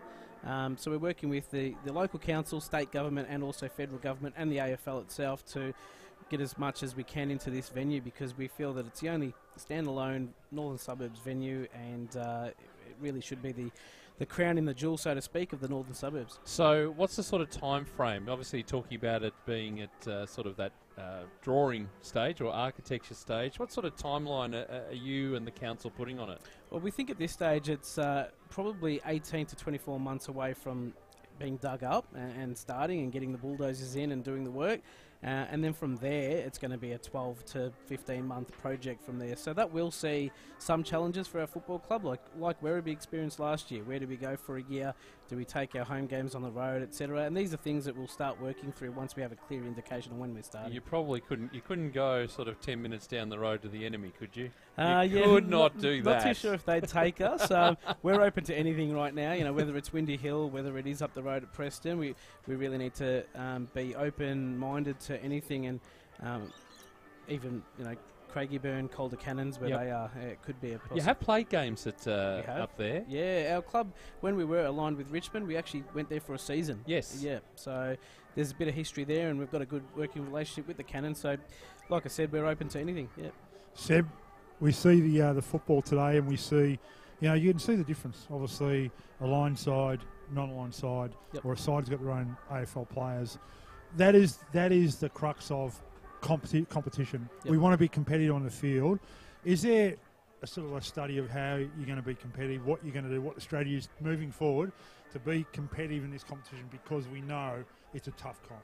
100%, Stoney, and we're not taking it lightly at all. We want to be as competitive as possible. We feel we've got a really young group, average age of 19, 20 years of age, that it's going to take games, it's going to take experiences against these AFL listed players for us to really gel and get better. Now, we've had a 65% list turnover year on year for 3 years, so our aim is to get players into the VFL that want to play State League footy, which is the first challenge.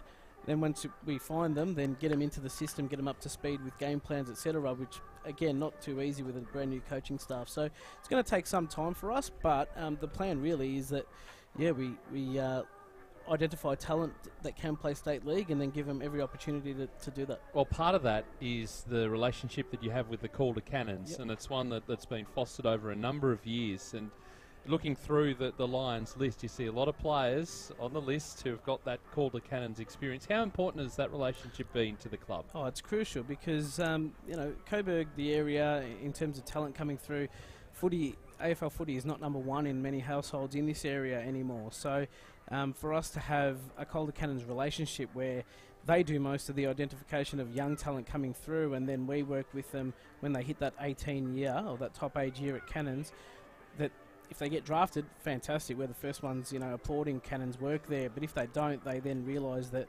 Coburg is a great place to continue their development at state league level and get great experience like we're seeing today with many of the guys like you mentioned.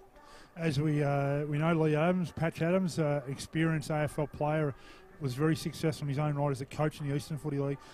What does Lee Adams bring to the Coburg Footy Club, Seth? What he brings is a clear mind in terms of the culture he wants for this football club and what he believes is the way forward for us. And the players are bought in.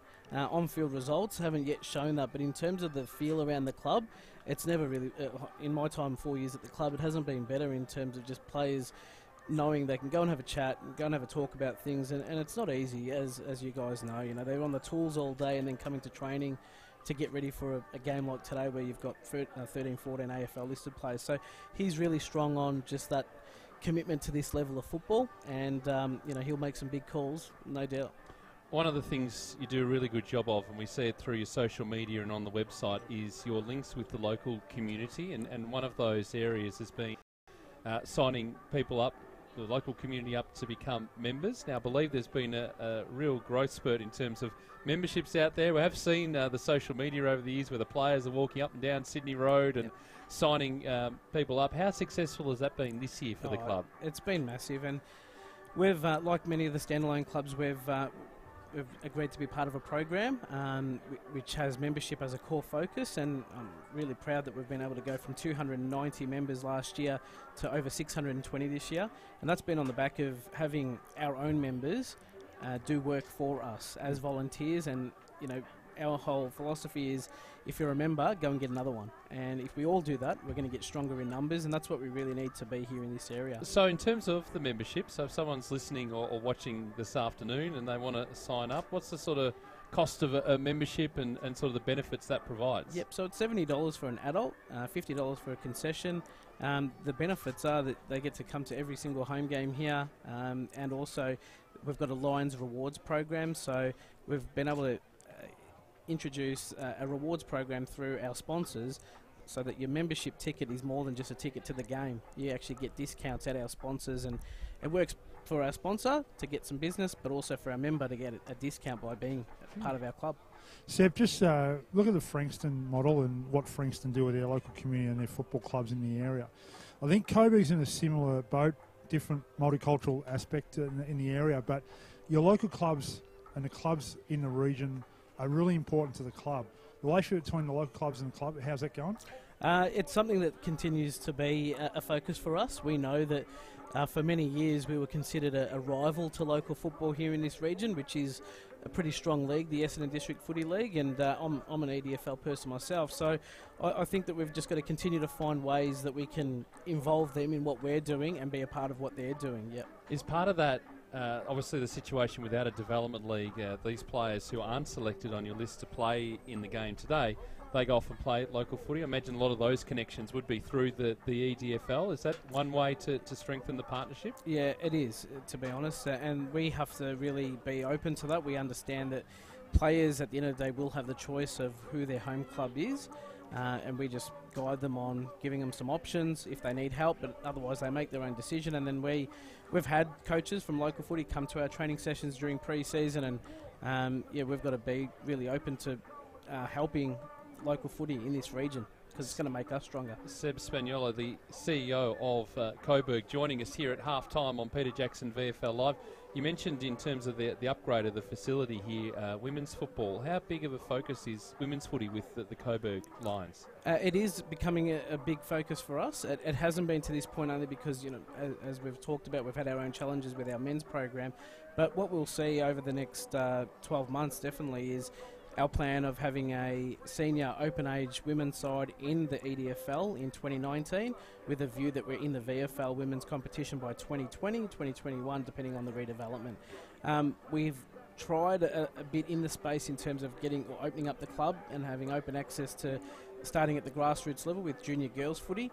But as you can imagine, with the facility that needs upgrading, it just hasn't been the most friendly place for families to bring their children at the moment. So that's what we need the redevelopment for. Yeah. You mentioned you've come from EDFL background. You're here at the Lions. How are you enjoying being in this role and the challenges that come with it. Yeah, definitely. It's there's never a dull moment. I'll put it that way. It's pretty full on, but it's definitely what I signed up to do. I'm under no illusions that it's a challenging role, and I'm being supported pretty well, to be honest, by a great board. We've got great sponsors. Our players are fantastic, always willing to chip in, and that's the environment we really want, that it's their club as much as it's anyone's from the past as well. So really enjoying it, and hopefully looking forward to the tide turning and getting some on-field success soon. To make it sustainable and competitive, and these sort of models that we're seeing from these standalone clubs, if you could just follow that course, then it will happen. Now, tell us, any events coming up happening here at the Lions? Yeah, we've got next week we play Williamstown here again at Piranha Park, and we've got a 1988 Premiership reunion, which will be fantastic. So there's a pre-game luncheon. If anyone would like to get along, please contact the club, and we'll sort you out. How can they do that? 9354 8228. So call the club, or info@coburgfc.com.au if you want to hit us up with an email, or social media. We're pretty active there and too. I must say, their social media is brilliant. Agree. Here at Coburg. Absolutely agree Thank with you. that. Is that all you're doing, or you got someone on board for that? We have got another event actually coming up, Vicky Cleary Day. So Phil Cleary, a legend of our football club, to really raise awareness for violence against women, which is our place in this community, to really raise social issues like that and give it the awareness it deserves. So that's against Collingwood on May 19 here at Piranha Park. So make sure you get along for that. Seb, thank you so much for joining us here. Best of luck. It's great to hear what's happening off the field with the Lions and the process that you're going through, and we certainly wish you all the best with that. We'll be back here next week for your match against Williamstown, but enjoy the second half. Thank you very much, guys. Thanks for having me. Seb Spaniolo joining us here on Peter Jackson VFL Live. A break, second half next. There's an art to this kind of deal. The guy's got to look the part. He's got to be smart. He's got to be brave. He's got to know when to seize the moment. With Peter Jackson half-year sale, any two suits for $895. The rules are simple, but the art is in the details. Peter Jackson. But it's your job. You'll be fine. Mate, just because everybody seems like they're doing it, doesn't actually mean that they are doing it. Help your kids understand that betting and sport don't have to go together. The ads don't always tell you the risks, yeah? Before you have the talk, check lovethegame.vic.gov.au. Authorised by VRGF Melbourne. Love your sport? Then you'll love SEN. 1-2, Jamie Wicks up first. Craig Lowndes And second. you'll find it on digital radio. Simply scroll to SEN, Melbourne's home of sport. Your Peter Jackson VFL club needs you to show your support. Buying a VFL club membership puts you in the box seat to watch AFL players and the stars of the future at your local ground. The VFL gives you the chance to get in the coach's huddle and enjoy kick-to-kick on the field whilst kids under 15 get in free. To be part of the action, head to vfl.com.au/membership to find out what membership offers are available at your club in 2018. The new VFL app is the best way to keep up to date with all the action in the Peter Jackson VFL and Swiss Wellness VFL Women's. Follow live scores, get the latest news and see all the game stats at the end of each weekend's round of matches. Search VFL and download it from the App Store. The VFL app. Get involved. Watch Channel 7 this Saturday for live Peter Jackson VFL action. Head to vfl.com.au for the full list of upcoming broadcast games, results and news, or download the new VFL app, the Peter Jackson VFL. Live this Saturday at 2 p.m. on Channel 7. Get involved. I'm a digital radio. To help explain why it's time to update your old radio, with me is my friend Digital TV. Hi. There you go. Remember when us TVs went digital? Everyone does. Get to the point. Suddenly, you got lots more channels for free. Yes. Well, it's the same with digital radio. When you buy a digital radio, you can get all your favourite stations, plus up to 30 extra ones, playing all kinds of music, live sport and talk. That's pretty great. It's really great. All you have to do is head into your nearest retailer Or check out digitalradioplus.com.au and upgrade to digital. For all the latest Peter Jackson VFL news, results and video links, head to vfl.com.au. Your week is fully planned. See highlights from the latest round of VFL action each Monday. Catch up with all the stats that matter on Tuesday. Wednesday, look through the Toyota Top 5 Plays of the Week. Thursday, stay tuned for the team announcements. Then Friday, preview the next round of action. Visit the Peter Jackson VFL website at vfl.com.au. Get involved. Streaming live through VFL.com.au and Aussie Digital.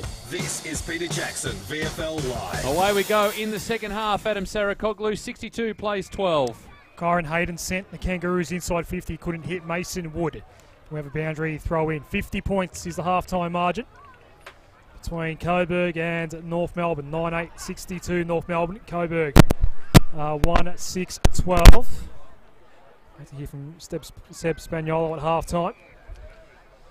Now there's been a wayward boundary throw in here, so we'll go again. Couple of things, boys. Just a jumper change. Mark Orr wearing number 22 now.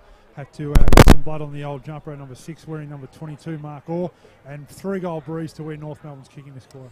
Thank you, Mark Stone. Boundary side today. Goodwin, underground handball. Did find the target. Now Blair, hand pass out.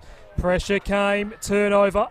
And now it's in the hands of Garner. Goes wide by hand. Went looking for Murphy, but he ran into trouble. Garner went in and fetched it. Walker sends the hand pass out wide. Finally, North Melbourne. A high rush kick goes inside 50. Juggling attempt is taken. Shot on goal. Coming up for the Kangaroos to start this second half. Taylor Garner, is it?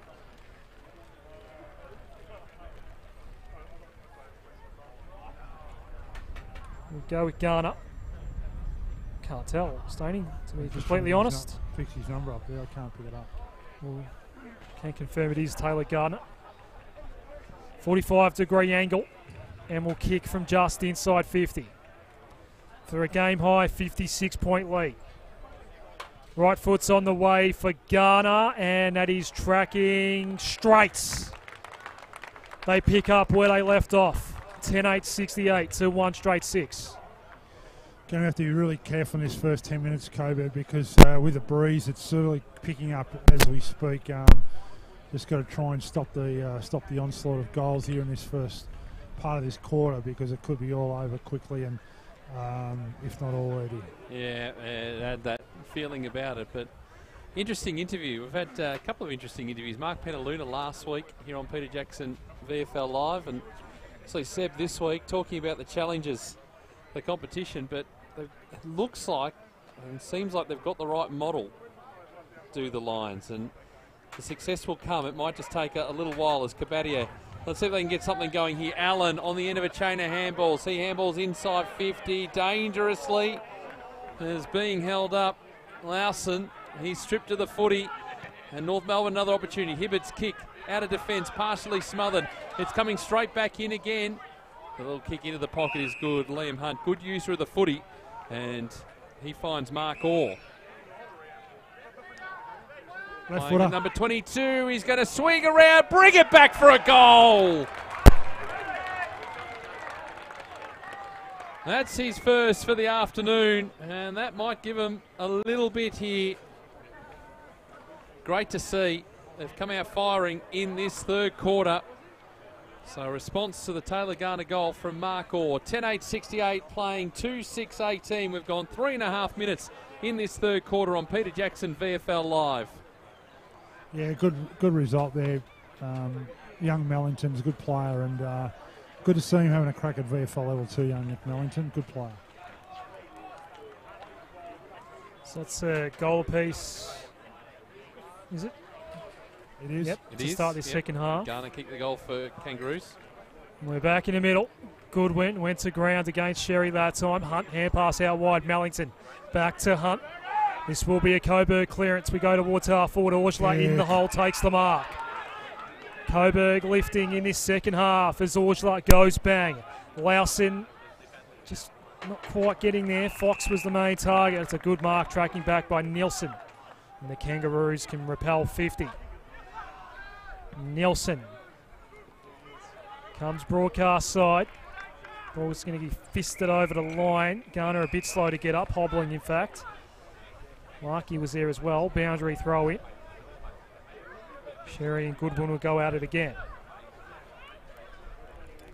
Just around the grounds team. The Bombers by 6 points at half-time. 5-7-37 to Melbourne, 4-7-31. Thank you, Hibbert. Towards half-forward Walker, the only man that could have taken that mark, and he did. And he kept on moving as well. Rushed his kick inside 50. Rovat to pick up the bouncing ball. No, it just bounced away from him. It's all okay, though, out the back. It's picked up here by Hayden, one way and the other. 2-on-1 in the square, though, in favour of Coburg. Nolan, the 23rd man, gets back. Not a great kick. Hand pass out here. Ahern. Now Holmes, right foot. That's going to go across the face for a point. 10-9-69 playing 2-6-18. So, Carigliano to bring the ball back in. As he's just forced to wait. Which way are they going to go? Hugging the grandstand or broadcast side, and not a good option because front position, Sherry sets his teammate running. And that's a long ball by Murphy all the way to the top of the goal square. Wood's going to leave it for Ahern. Wood should probably pick it up. He just lost a handle on it, gets it back again. Now brought down in the tackle.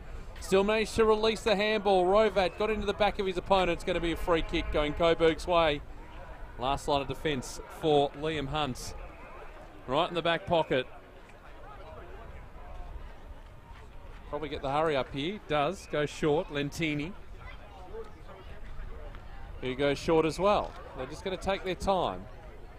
Or still inside defensive 50. A little short ball. A little chipper kick over the top. Here's where it's dangerous. Garner trying to reach over the top. Couldn't bring it down for North Melbourne at half forward for them. Spills free. Right. Immediately dragged down in the tackle by Murphy. That's Jack Murphy I'm talking about for Coburg. Pack forms. Bit of push and shove as well. They're not liking the attention in there. The umpire got it all under control. Edge of the square, attacking side for North Melbourne. Bruce, well, he had his hand grab, really. Arm grab. He couldn't get anywhere near it. Or trying to get through. Hibbert just got the handball away. Holmes goes across. Durden. And going even further afield to Morgan. This time they'll try and look to go forward. Now found some space deep inside the 50. The kick goes. Woods grabbing it, handball out. Garner got some time, 20 out, goal. Front and centre, picked it up beautifully. Garner's got 3, and they've got their 11th. 11-9-75. And 2-6-18 is Coburg as we move our way through this third quarter on Peter Jackson VFL Live on a beautiful day for football. 75 plays 18, 7, almost 8 minutes gone in the third quarter, Stoney. Yeah, it's just Taylor Garner, class player, and in the right spot as he should be, and the ball comes out. And you can't beat class. It basically, those players who know how to read the play, and Taylor Garner trying to get a spot back in the North Melbourne team in the right spot at the right time, kicks a goal. Back in the middle. 75 playing 18. Umpire puts it down. Oars in the rack against Bruce. Bruce stayed down. Ahern sends North Melbourne inside 50 once more. Bouncing that centre half forward. Garner's got 3 goals very late in this game. Had 1 late in the second quarter, already 2 in the third. Back toward the middle we go. It's a Coburg ball. In the middle of Piranha Park. Canolo wide. Now Guthrie. A little dinky kick on the left. That's okay. Lions now looking to attack. We go forward, but Wright's in the right spot. Took the mark. In front of Lawson. He'll go sideways. Morgan wanted to hand pass over the top. They held on to it. Alex Morgan. One of a couple of ex-Bombers on this Kangaroos list. He went looking for Hibbard. Out of bounds, boundary throw in. I think the message from Patch Adams would be to try and win this second half. Tough ask, but one of the issues they have is their ability to run out games, and certainly they'll be wanting to improve that. They've given North Melbourne a hell of a head start as this handball going towards right, dragged down in the tackle. It was a good one too, and now the Lions can press forward. A kick going high. No one can take the mark. Fox being held down. Still managing to get away. No, the ball will be held up, and the umpire says holding the footy. Interesting. Oh no, going back the other way. I think so Mellington on the ground. I thought he was the first one to pick up that footy, and then got a shove out in the end, it might have been Mackay the player. It is. So he gave him a little bit of a shove. And Nick Mellington has had a hard day today. He has been crunched several times. He's copped a ball in the face. He's been falconed. And now, after giving away the free kick, he gets the free kick back. Maybe his luck's changing. He'll line up and have a shot 35 metres out. And kick the last goal. The last Coburg goal. As he comes in.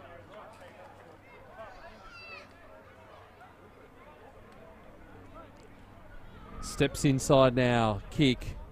On the way. He's got it. 2 there for Mellington. Bit of a fight back here from Coburg. I think the Lions survived the half-time break.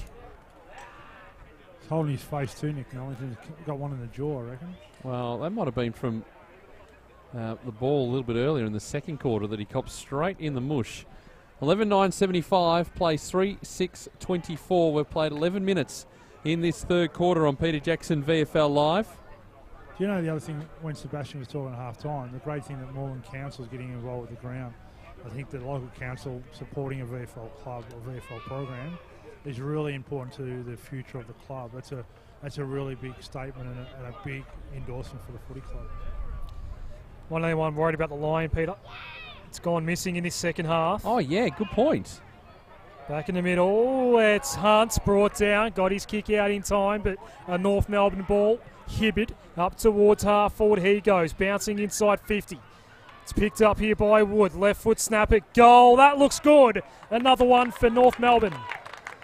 12:9:81, playing 3:6:24. 12 gone. Third term. Coburg work really hard for their goals. The ball goes in the other end. Mason Wood comes out of the pack on his left, has a look, and just a really classy kick for 6 points. That's a heartbreaker, that is. He's got 3 for today now, Mason Wood. Yep, 81 plays 24, 12 gone. Next week back here, Coburg and Williamstown, hoping for similar weather conditions. Don't think Stoney minds because Hilly's back. in rotation, Pierre. Yep, the rotation system working beautifully. Yep, good to hear. We're all rotating through this season. Ball back in the middle. Oh, getting the tap down. They get first use of it again, the Lions. It's a high ball up towards centre half forward. The players fly from all directions. No one can bring it down. And again, it's North players at the fall of the footy. Nielsen going across the ground. Plenty of time here, Harper, to pick it up and just to work backwards. Williams goes up the line to Hayden. On that outer side. Half back. Ball going in short. And they're just going to reset again. They're just being held up here. The Kangaroos. Holmes will just put it long up towards attacking 50. Ball beats the initial pack. Plenty of numbers here. But getting his hand through Mitchell for Coburg. And now a quick kick. It's going to be a high ball. It's going to be a tough one, but a nice chest mark taken by Fraser Cameron. Liked his game today, the 23rd player. Stabbing kick, that's even better. Working there, Murphy of North Melbourne. It's a high ball all the way to the goal square. Gregory takes the mark for Coburg, last line of defence. 81 plays 24, 13, almost 14 minutes gone in this third quarter on Peter Jackson VFL Live. Gregory by hand to Exon, one way then the other. Switching pass is okay. It's in the hands of Dixon. Left or right back pocket, short for Hunt. And Coburg out of danger. Hunt fed the hand pass out. The ball heads towards centre half back. Bello.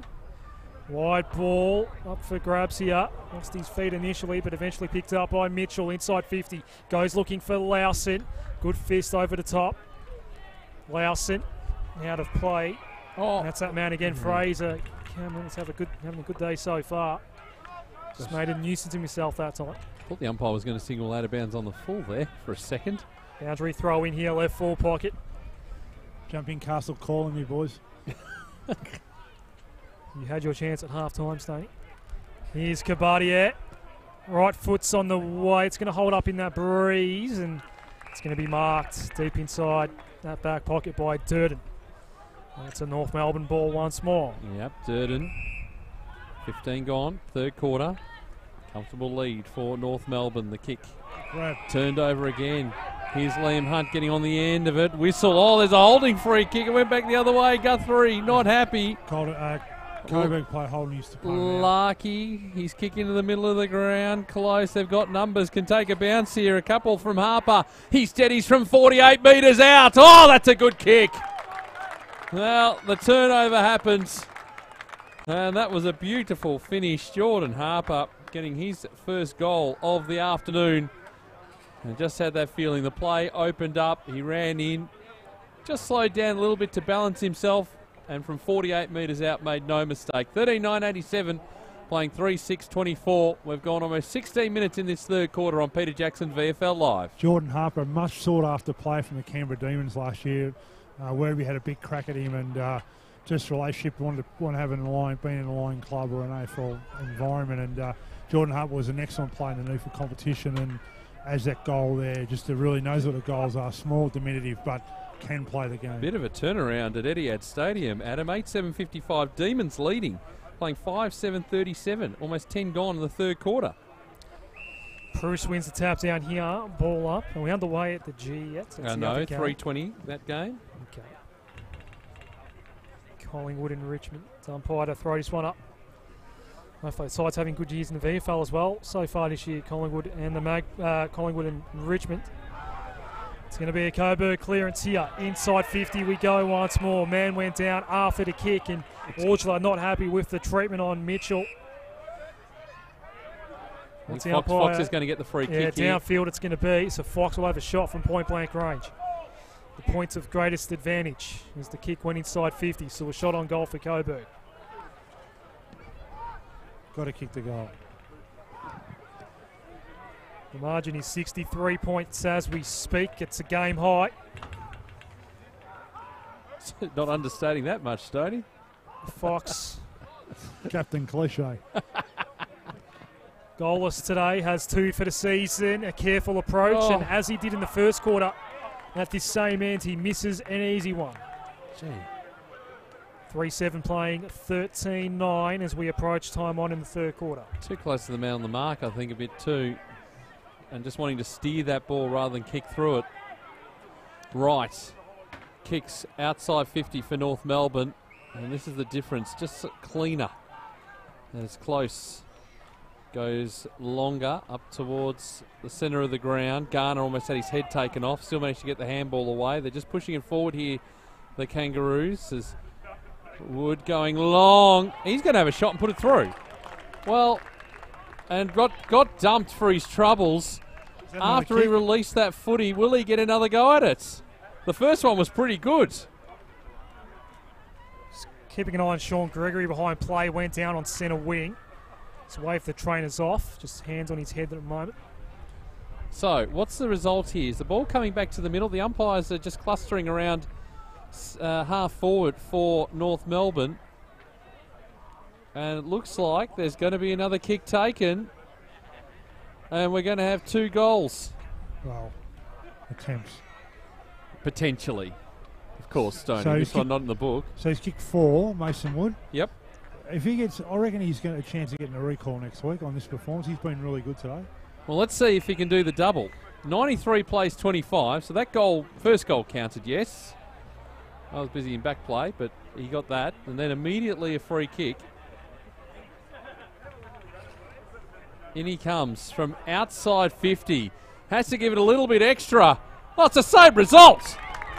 2 in a row for Mason Wood without having to go back to the centre.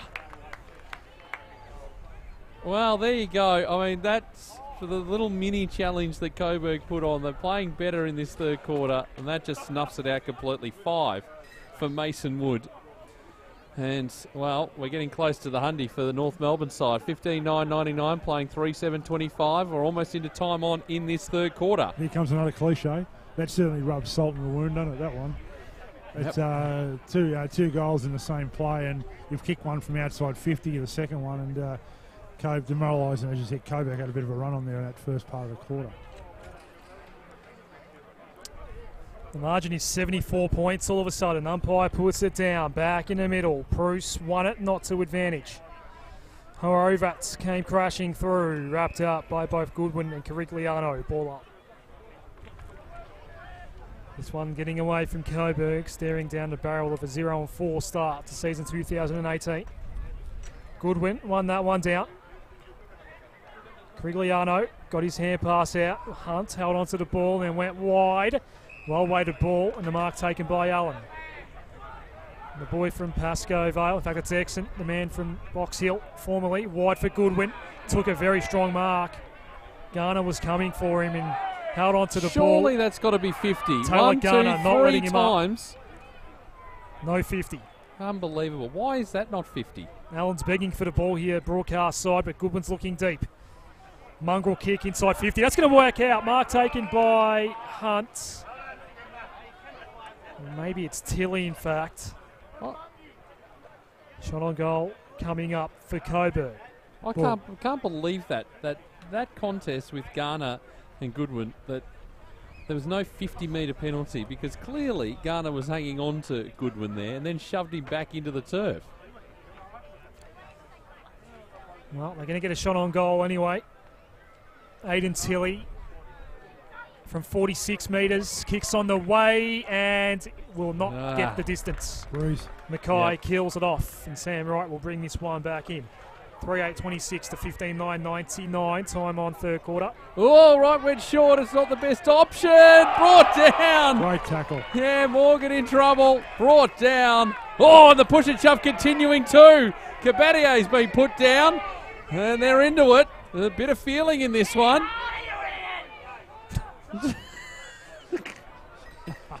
The meantime, you got a lot of supporters, don't you? Lawson will come in and have a shot.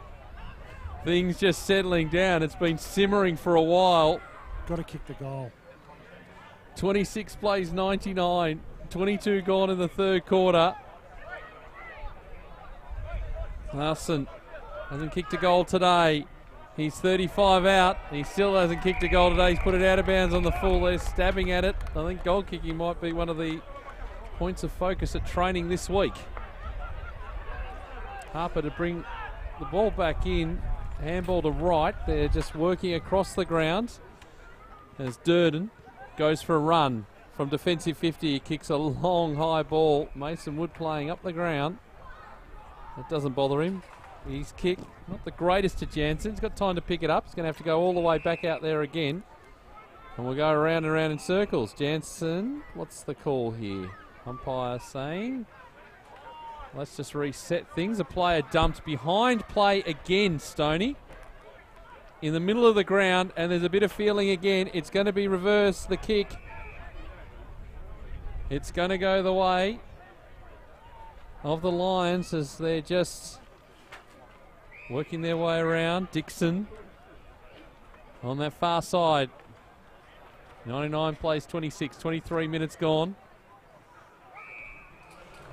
As ball comes in short. I reckon Dan Nielsen got reported then. I think you might be right, because it's been bubbling along for a while. Now this handball's been intercepted by Woods. Pushing up on centre wing on that outer side. And the handball goes over the boundary line. We will have it thrown in.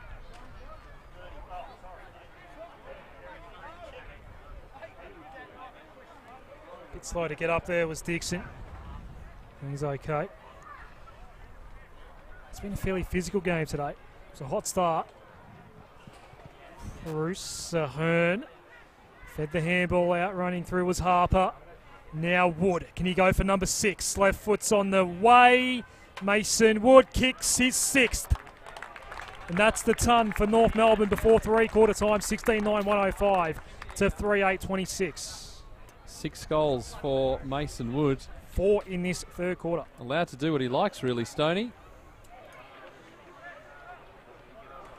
Yeah, absolutely, Peter. Totally agree with you. Thank you, Stoney. Someone check that jumping castle. He hasn't wandered off to the jumping castle, has he? He's turned his mic off and he's... It's a Batman-themed jumping castle I see there. Is it? Okay. Often makes an appearance at Windy Hill, that jumping castle.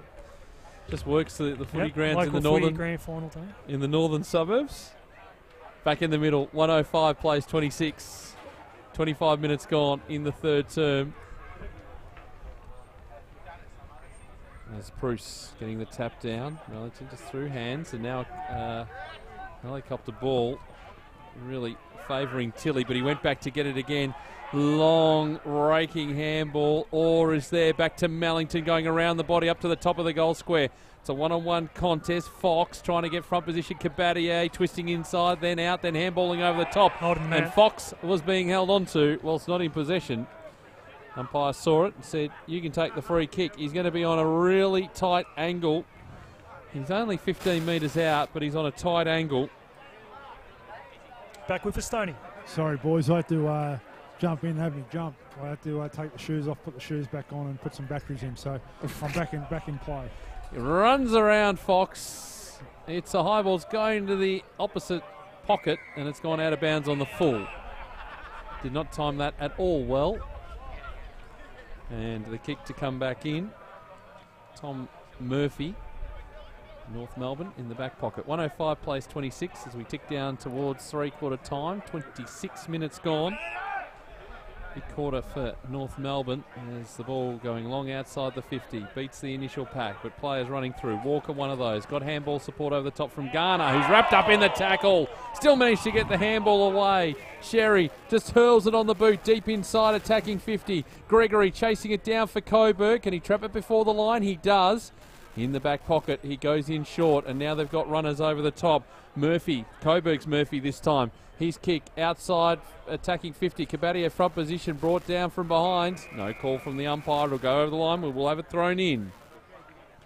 So 105 plays 26.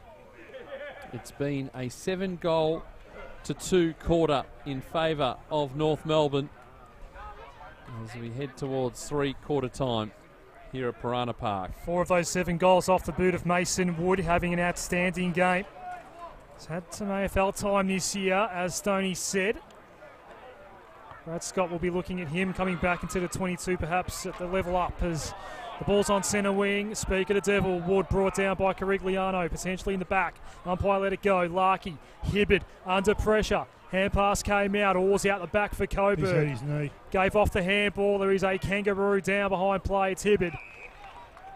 It's a Coburg ball in the meantime. Canolo has it. Keep an eye on that one, Stoney. It's actually a Coburg man down next to Hibbard as well. Potentially a double injury. Hunt, hand pass off. Coburg looking for number 4. Out wide it's going to come. Canolo's got space. Can have a bounce. Run to 30. Right foot. Points across the face. Mitch Hibbard just being helped off. I reckon it's a left knee, I reckon. He looks like he's in a lot of pain as well, Mark Stone. He's wincing, and yeah, he cannot put any weight onto that knee whatsoever. That is not good for North Melbourne fans. 16-9 at 105, playing 3-9-27. Good news for North Melbourne is that they're going to get a big win here today. He's actually putting weight on the knee now, so that's a good sign. And there was Gregory, the other player for Coburg. He's fine as well. There's the ball going deep up towards centre wing for North Melbourne, and now turnover and turnover again. Ahern getting hands to it. De Bruce, very open 50. He sets sail for home. It's bouncing the wrong way. It goes through for a behind. It was the talk too. He had a big go at that. Might as well. There was no one inside 50. 106 plays 27. 28 minutes gone as Coburg, and they get one heading into three-quarter time and really starting to open up now. Liam Hunt's in the middle of the ground. He takes the mark, trying to run around Morgan. He did in the end. Now got some players in support. The kick going inside 50 is a good one. Yeah. And Kabadier takes the mark. And will take his time because I suspect the siren's not too far away from going. Hisham Kabadier. And he will line up and have a shot from 25 metres out. Plenty of goal face to look at as he prepares now.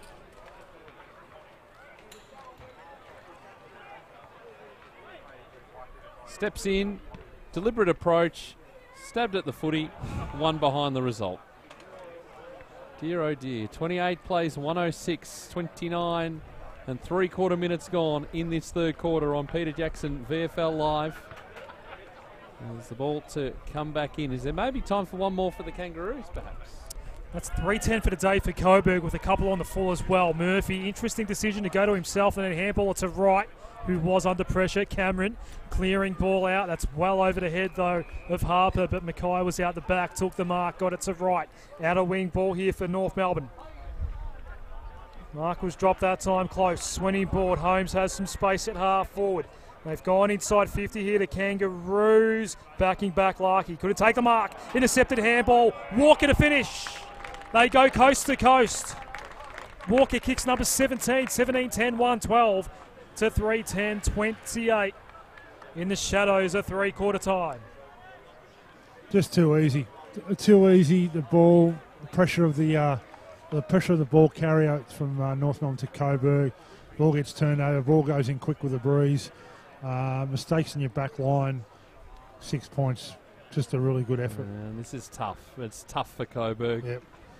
And they're facing the might of North Melbourne. And look at the AFL talent that they've got through this lineup and how well structured they are. I mean, the degree of difficulty for some of these teams starting to be borne out as now ball back in the middle.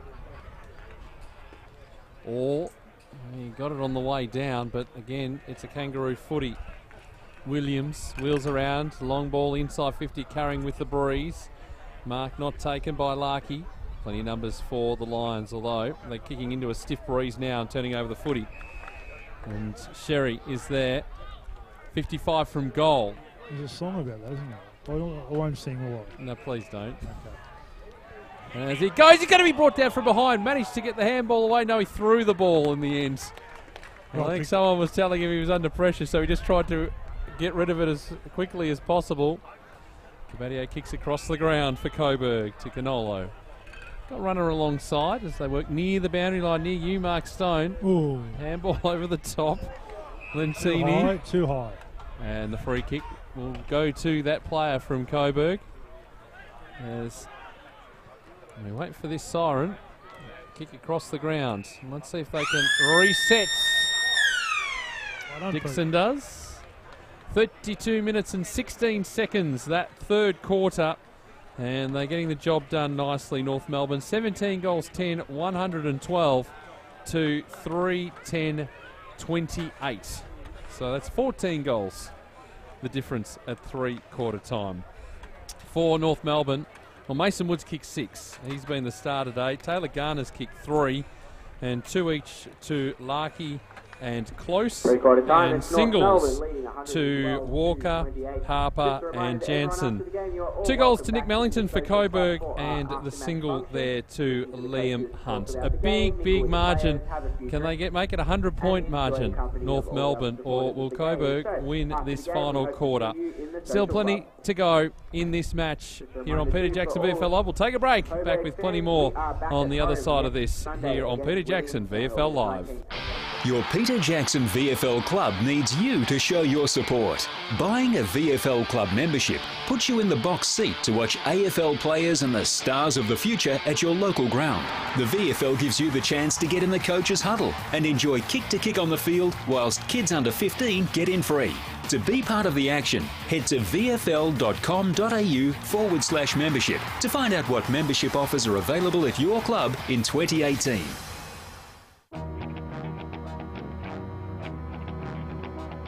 There's an art to this kind of deal. The guy's got to look the part. He's got to be smart. He's got to be brave.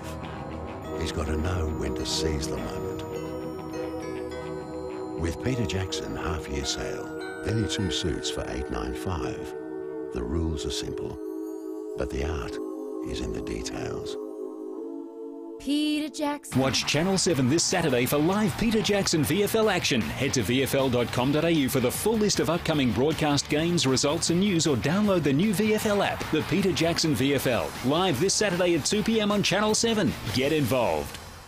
I'm a digital radio. To help explain why it's time to update your old radio, with me is my friend Digital TV. Hi. There you go. Remember when us TVs went digital? Everyone does. Get to the point. Suddenly, you got lots more channels for free. Yes. Well, it's the same with digital radio. When you buy a digital radio, you can get all your favourite stations, plus up to 30 extra ones, playing all kinds of music, live sport and talk. That's pretty great. It's really great. All you have to do is head into your nearest retailer Or check out digitalradioplus.com.au and upgrade to digital. The new VFL app is the best way to keep up to date with all the action in the Peter Jackson VFL and Swiss Wellness VFL Women's. Follow live scores, get the latest news and see all the game stats at the end of each weekend's round of matches. Search VFL and download it from the App Store. The VFL app. Get involved. But it's your job. You'll be fine.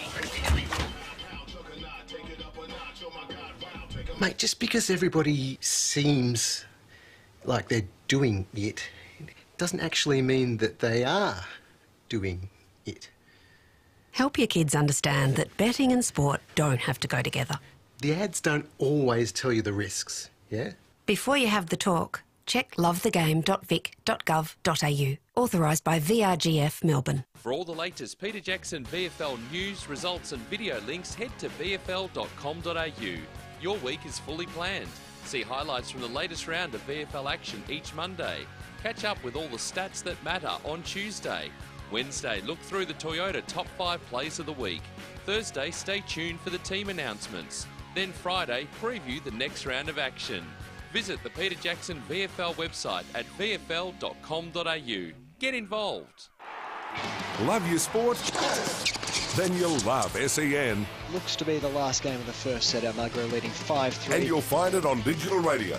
Simply scroll to SEN, Melbourne's home of sport. Streaming live through VFL.com.au and Aussie Digital. This is Peter Jackson, VFL Live. Oh, tough day for Coburg, but North Melbourne looking pretty good. 17-10, 112 to Coburg, 3-10-28. Three-quarter time here on Peter Jackson, VFL Live, and teams just getting their final instructions from the two coaches, and so they'll be hovering around the North Melbourne huddle at three-quarter time. We'll get to him as soon as he's got some news for us down there. We might take the opportunity to wander around the grounds while we have this. It was Melbourne mounting a fight back at Etihad Stadium, and looks of things that continues along.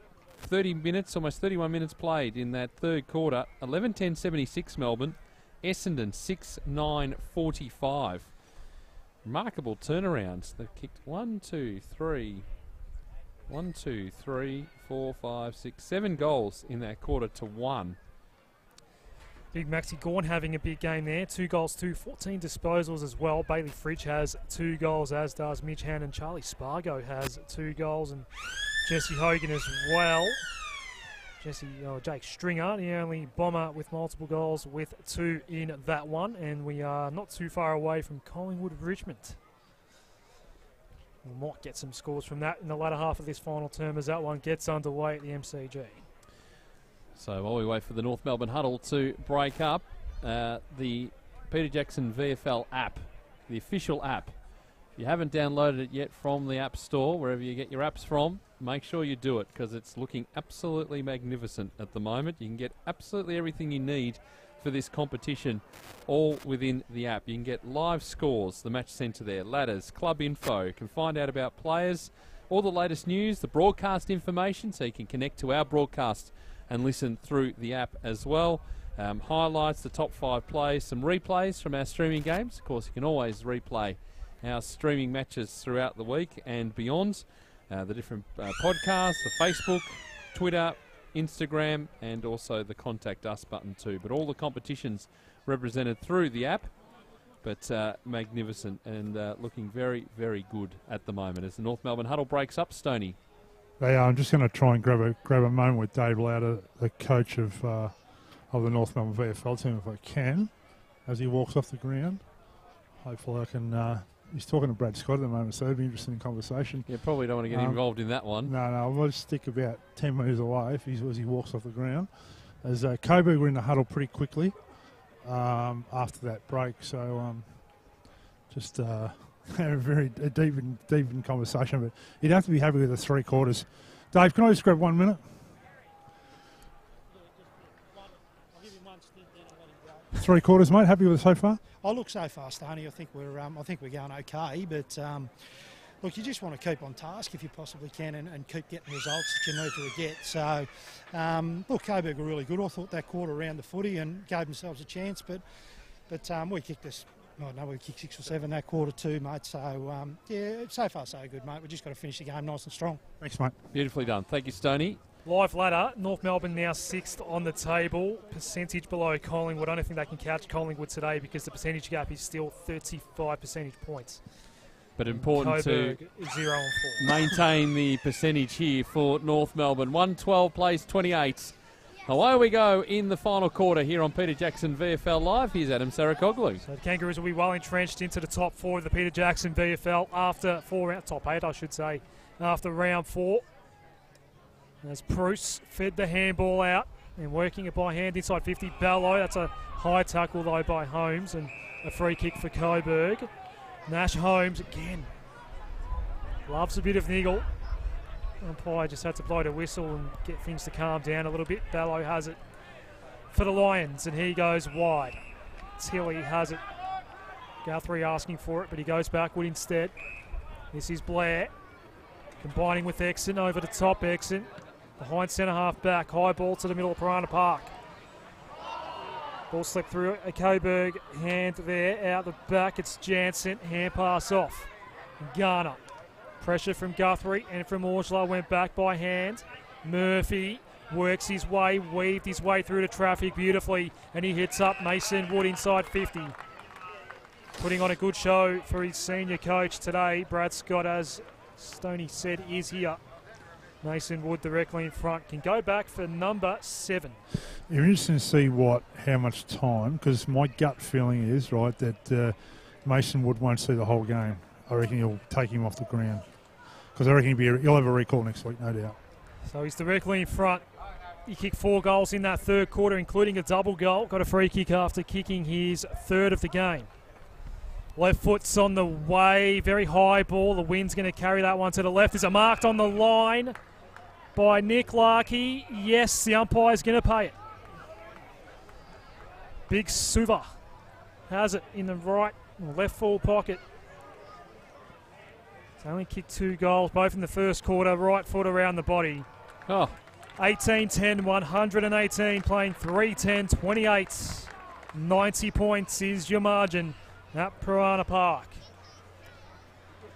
Yeah, well, as we saw there, running around and getting the job done. And you talk about the difference between these two teams. When they've had those opportunities, North Melbourne, they've been able to put them away. But for Coburg, it's been a struggle and a learning opportunity, obviously. We talk about all this sort of stuff. But just to hang on and just continue on. Try and really finish the game off strong. We always talk about the games played at this level. Like players come from TAC Cup and country footy, local football, playing VFL football. Just getting games under your belt, learning off the good players, makes you a better player. So, as Sebastian said at half time, just getting games under their belt and learning a new game style will give them heaps of experience at VFL level. 3/4 time at Etihad, 11-10-76. The D's, Essendon 6-9-45 as the ball heading deep here for the Lions. Right to the goal line. Oh. It's not going over. Clash of bodies. Liam Hunt's lurking with intent, but he couldn't quite pick up the footy, and it goes over the boundary line right next to the behind post, and we'll have it thrown in. I want to stave off. They do not want to get beat by 100 points. As the ball to be tossed back in. Falling short, a long way short. Almost thought maybe recall that one, but it just held up in the breeze. No one getting clear from the pack. And the umpire will come in and say, give it to me. Just to my left, boys, Mitchell Hibbard sitting on the boundary line. Just doesn't seem to just got ice on his left knee at the moment. Well, no need to have any sort of risk. No. With these North Melbourne players as Bruce pushing the ball down into the path of Jansen, who's been great today for the Kangaroos. He's wrapped up near the boundary line. It's pushed over. We'll have it thrown in. A little bit of push and shove going on. Nothing in that. 1:18 plays 28 on a beautiful April afternoon, the last Sunday in April. Ball tossed back in. And Bruce just shoved his opponent out of the way. Good grab. That's the kick has been turned over. Dixon onto it for the Lions. In the middle of the Coburg City Oval, pushing towards that outer side. He kicks inside the 50 and Liam Hunt comes out and takes the mark. Tight angle, and he'll be kicking from 40 metres out. I reckon he'll kick this, Liam Hunt. He's a class player. Very good VFL player, this young fella. Yes. Very good. I agree with you. Stoney kicked 1 goal in the second quarter. Liam Hunt. Step in now. Kick on the way. No. Across the face. Bruce there with the fist just to make sure it goes over. 18-10, 118 playing 3-11-29. 5 minutes gone. Final quarter action. Peter Jackson VFL Live back here next week for their match Coburg against Williamstown. Battle of two standalones. North Melbourne ball here on the outer side. Saw a young North Melbourne fan down at ground level. 32 on his back. Some of his favourite players out here today. And he's kicked 6 goals. Mason Wood. We go down the line here. Centre wing outer side. Junker in the region. Hand pass came back. A little outside of boot kick. Didn't go far. And it's the Coburg ball. Hand pass inboard. One on Larson. Got it to Mellington. Got away from the tackler. Hisham Kabadi has got 2 Kangaroos to deal with. Tracking back. Durden happy to rush this one through for a minor score. That is 3 goals, 12 now for Coburg. 18-10, 118. North Melbourne, they're 2 goals away from a 3-figure lead. As they'll go here, broadcast side of Hearn. The kick too hot for him. Woods out the back. Kick toward the corridor. Great ball for Close. Takes the mark as the co-skipper. This will finish in a goal. You can just about write it in now for Taylor Garner. And He's got 4 in the margins, 94, Stoney. As I thought, Mason Wood off the ground. Done for today, Cotton Wool. I would say so. It's 4 goals now for Taylor Garner. As I mentioned, a 94-point lead. And, well, that was all too easy. And it was Mason Wood that really got that passage of play going off half-back. Great kick for Close, and Garner was tracking back, had the whole 50 to himself.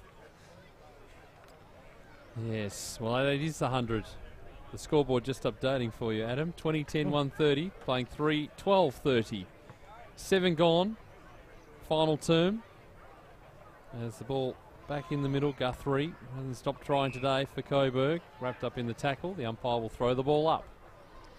As a young player, you look at the scoreboard and you say, I'll put that one in the memory bank. Just keep it for future reference, that one.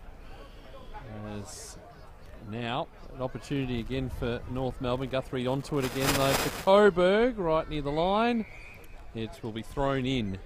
It's into attack here for North Melbourne on that outer side of Piranha Park. Scoreboard's corrected itself. It was a double click. Rightio. 94. Right. No, don't mess with Adam Sarakoglu. That's the message coming out of that little interaction with the scoreboard. 19-10, 124, playing 3-12-30. I'm hard on the timekeepers and the scoreboard operators. Oh, lucky they're on the other side of the ground as the ball coming in here. Mitchell for Coburg as they work through the middle of Piranha Park. Little kick over the top. Ortula takes the mark. Got a running player in Tilly who has a shot and puts it through. He's first for the afternoon. So they want to stave off that 100 points. As we see all the different advertising there from the Coburg sponsors. 19-10, 124. North Melbourne, they're doing it comfortably. But Coburg, a couple of late ones here. 4-12-36. We've gone 8.5 minutes in this final term. On Peter Jackson VFL Live, Demons still by 31. 4 minutes into the final quarter against Essendon at Etihad Stadium and 3 minutes away from Collingwood and Richmond. Stoney, good to see a couple of North Melbourne people around. Just saw Lockie Hansen walking by. He played a lot of footy at this level with the Werribee Tigers, now playing local at Pascoe Vale. Back in the middle, Goodwin inside 50. He goes for Coburg. Can they get to in a minute? Out of nowhere, Canolo. Yes, they can get to in a minute. 5-12, 42 playing 19-10, 124. It's back to 82 points. Good effort, good reward for keeping on. And you've seen Aidan Tilley before. He had a couple of shots on goal, finally get a goal, and that goal there, just a couple in a row. Get a bit of confidence and finish the quarter, win the quarter. I've heard that statement before, and that's what Coburg want to do in this quarter. So, back in the middle. Wow, let's see if they can bang a couple more on. 2 goals apiece in this final term. And the term heading towards the 10-minute mark as Goodwin pushes down in front of him. Bottom of the pack, Jansen. He's going nowhere. Held up. The umpire says, give it to me, right next to the circles. 10 minutes gone now in this final term. 124 playing 42.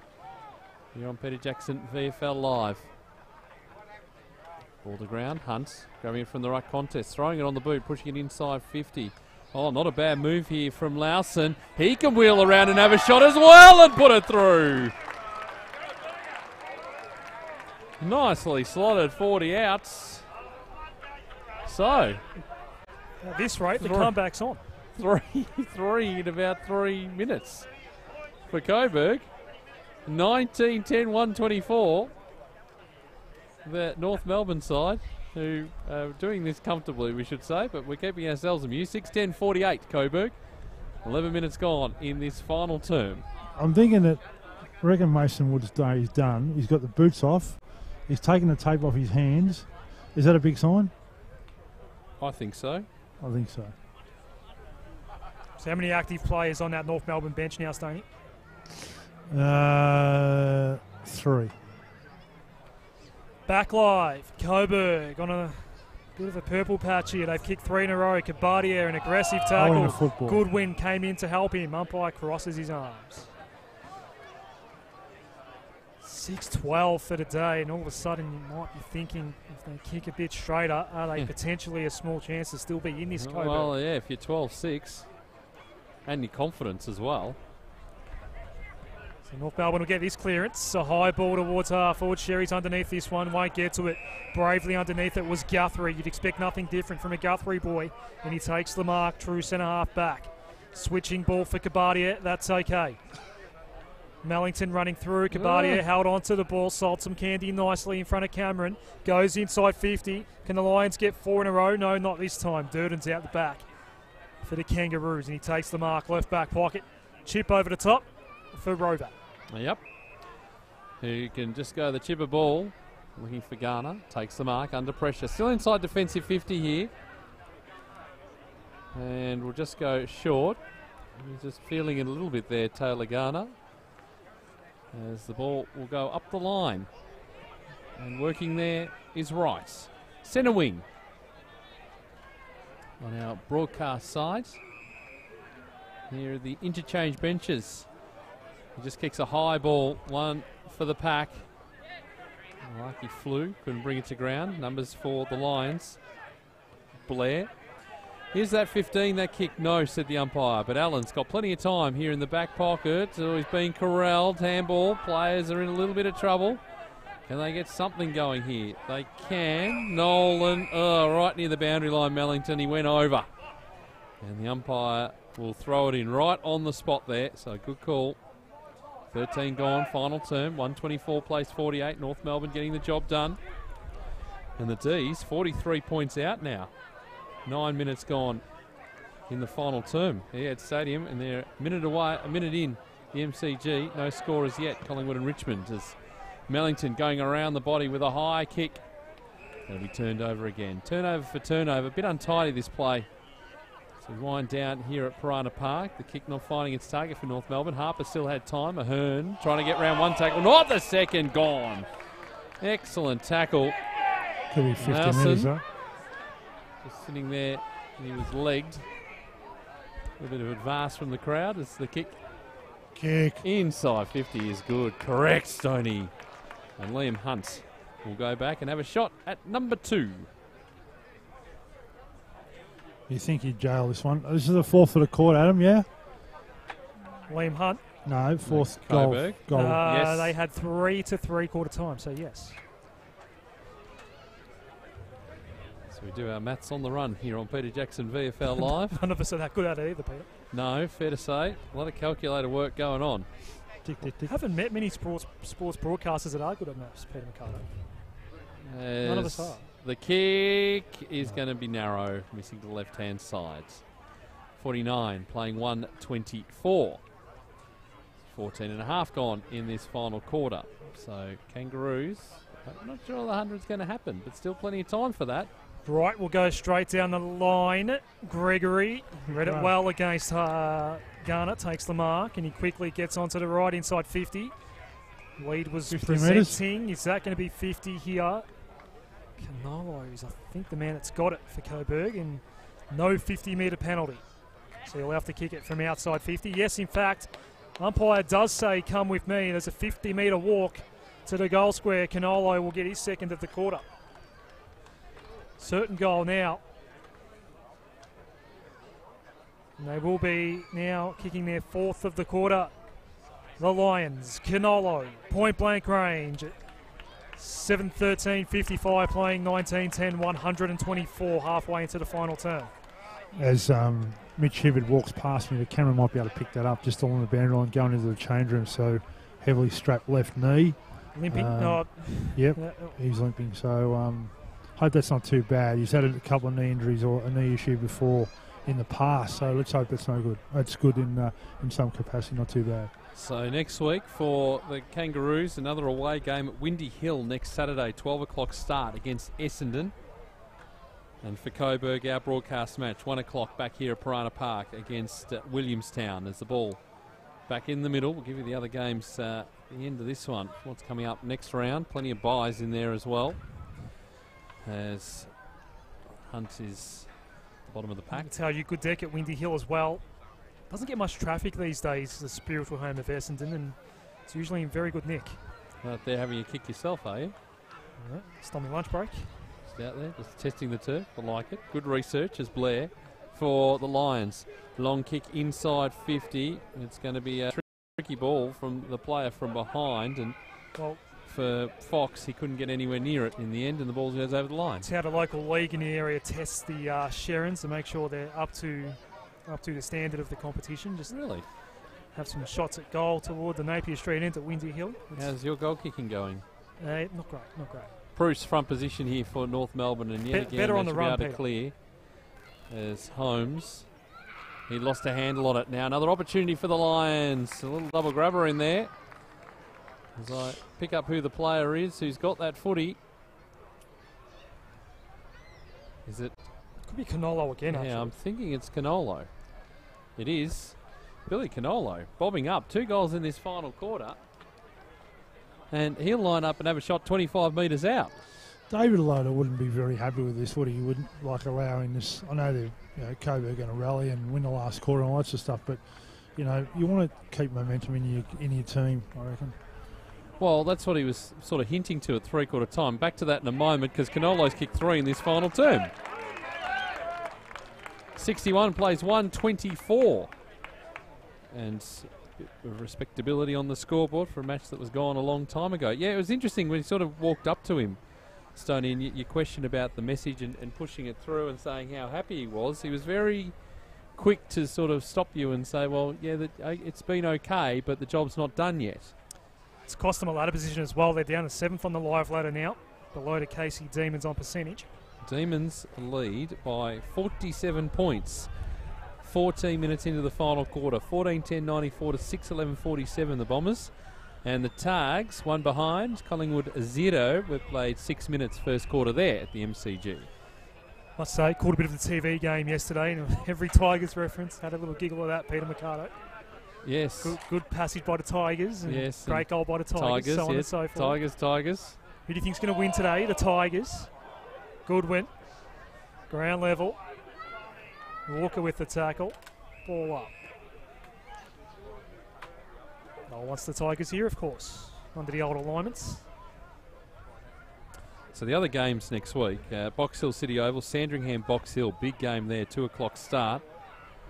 As ball picked up here for Coburg.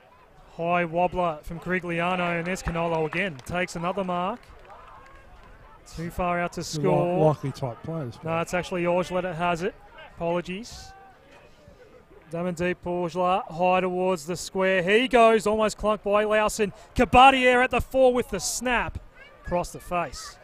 Just finishing off those matches, the TV game down at Skybus Stadium in Frankston. Frankston taking on the Northern Blues. 5 o'clock start at your ground, Stoney. Avalon Airport Oval. Werribee taking on Collingwood. Big game, that one. Saturday night, Footscray taking on Richmond. 7 o'clock start at VU Whitten Oval in our game. On the Sunday, buys for Casey Geelong Port Melbourne. Never been to a night game down at Avalon Airport Oval, Stoney. What's the atmosphere like when it's on the lights? Carnival-like atmosphere, mate, it is now. Carnival-like. Ice cream van? Everything, mate. You'll get the kitchen sink down there. Everything. Bruce goes down the line looking for Larkey. Good mark. He's marked it very well today. Has Nick Larkey. Blair not allowing him to get up either.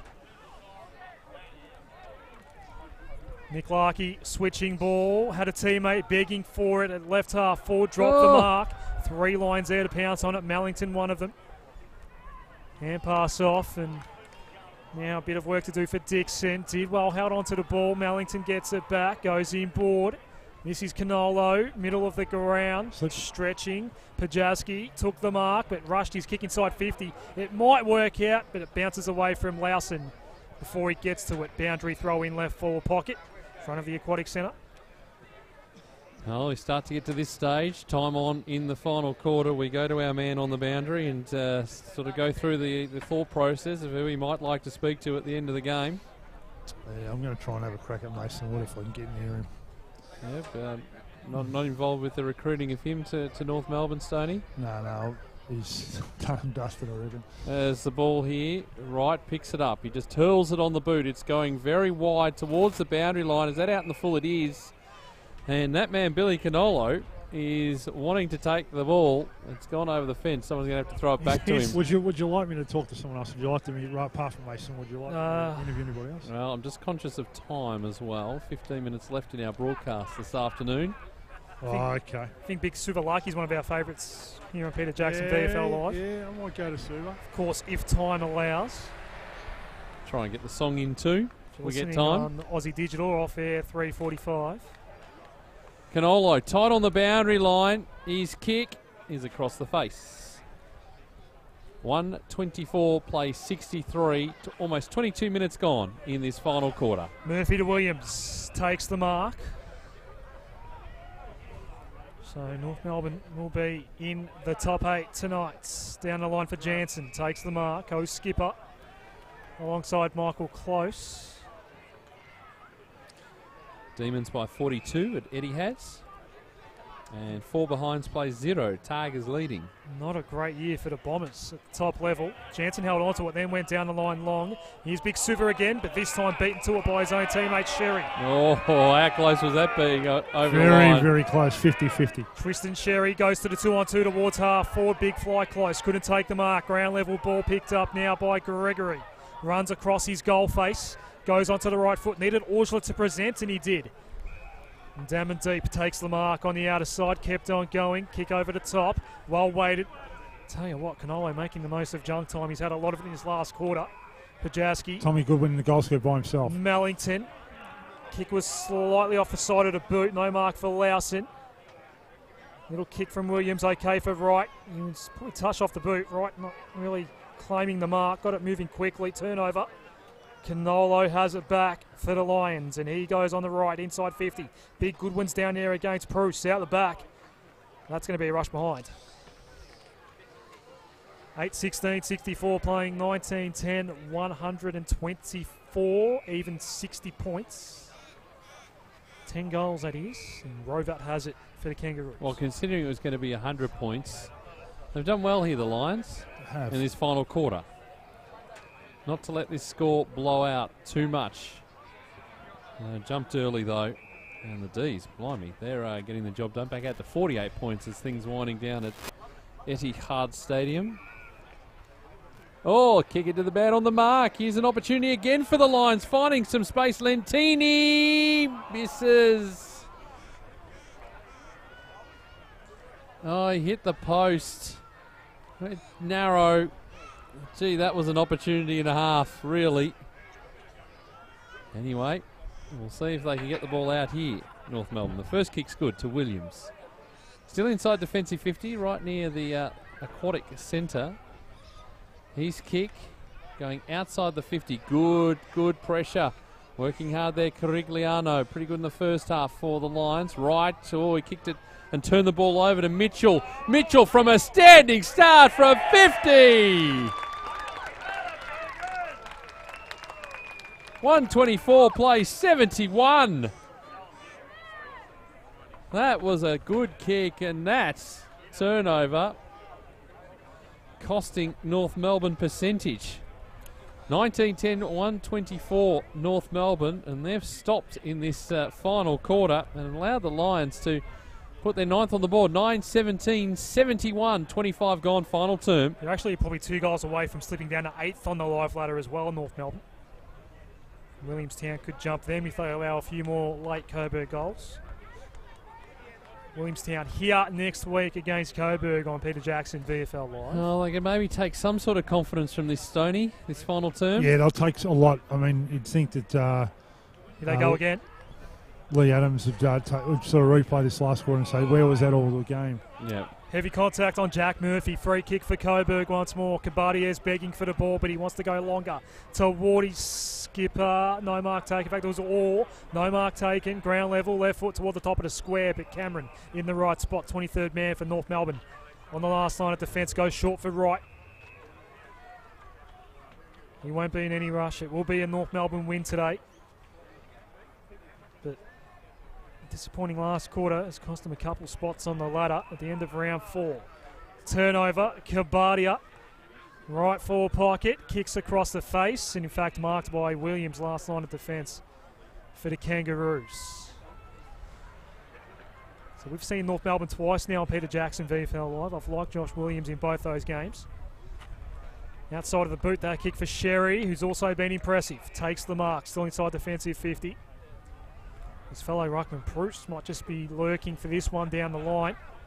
Kicks heading that way now. Walker's also underneath this one. It's Goodwin. Slipped through his hands. Ballo ran into his own teammate. Then clipped high. Free kick goes his way. Well, let's see if they can get another one to finish off the game here. Coburg. Kick across the ground by Murphy. Coburg's Murphy, that is. To Mitchell, who's got time to steady and kick inside the 50. Not bad. Kabadia out in the lead, takes the mark and now immediately put under pressure, and he's not being allowed to get up. Umpire on the scene, just pulling the player back on the mark. And so Kabadia will have a shot from 55 out. Now, who's coming across here for a little drive-by? Dixon. He just runs around his player. Kabadia gives it absolutely everything. It's going across the face, won't make the distance. It's into the forward pocket, and the umpire will throw it in. 124 plays 71. And a whistle. As players picking themselves up. Is there going to be a free kick? Or just a ball thrown in? It'll be a throw in. Deep into attack for the Lions. Ball coming in short. Going to be Kangaroos looking to clear. Walker, his kick outside the 50. Larkey getting hands to it, couldn't finish it off. Gregory doing well, got some numbers. Corigliano managed to get that ball out okay. The kick going across the ground, not so good. Rovat. Ahern as they work around handball by handball. They just can't get clear. Walker again trying to find some space on the outside of the boot. Trying to take it slip catch style was Corigliano. Ball bounces to Rovat, who's immediately wrapped up in the tackle. Umpire says play on, it's released. Gregory for the Lions, getting the handball over the top. Now an opportunity for Murphy. It's Coburg's Murphy to Allen. Over the top, Kabadia. Now they're trying to find someone in space. Oh, did that well. Nice little shimmy there from Canolo. And he's missed too. Oh, there's someone requesting the siren to be blown. That's a poster. 124 plays 72. We're all thinking the same thing. 29 minutes gone in this final quarter. It's going to be a big win for North Melbourne. Not as big as what they would have liked, though. I'm somewhat confident that margin by my maths is 52 points. Rovat has the ball. We go backward to right. So this is junk time footy now. The conclusion of round 4 in the Peter Jackson VFL. Down the line, Garner. In front of the cricket nets. 72 playing 124. North Melbourne will be 7th on the ladder tonight. I think there's a very small percentage gap between them, the Casey Demons and Williamstown. Mackay takes it in front of Blair. And he'll go backwards to right. Some cheap stats late. 1, 2, 3, 4, 5 players behind the footy, or in front of the footy, I should say. A 52-point win for the Kangaroos. 19-10, 124. They're too good for Coburg today. 9-18, 72. Yeah, big win for North Melbourne, but the Lions fighting late, but gee, they kicked themselves out of the contest big time, didn't they? So have a little bit of a listen to the song. North Melbourne by 52.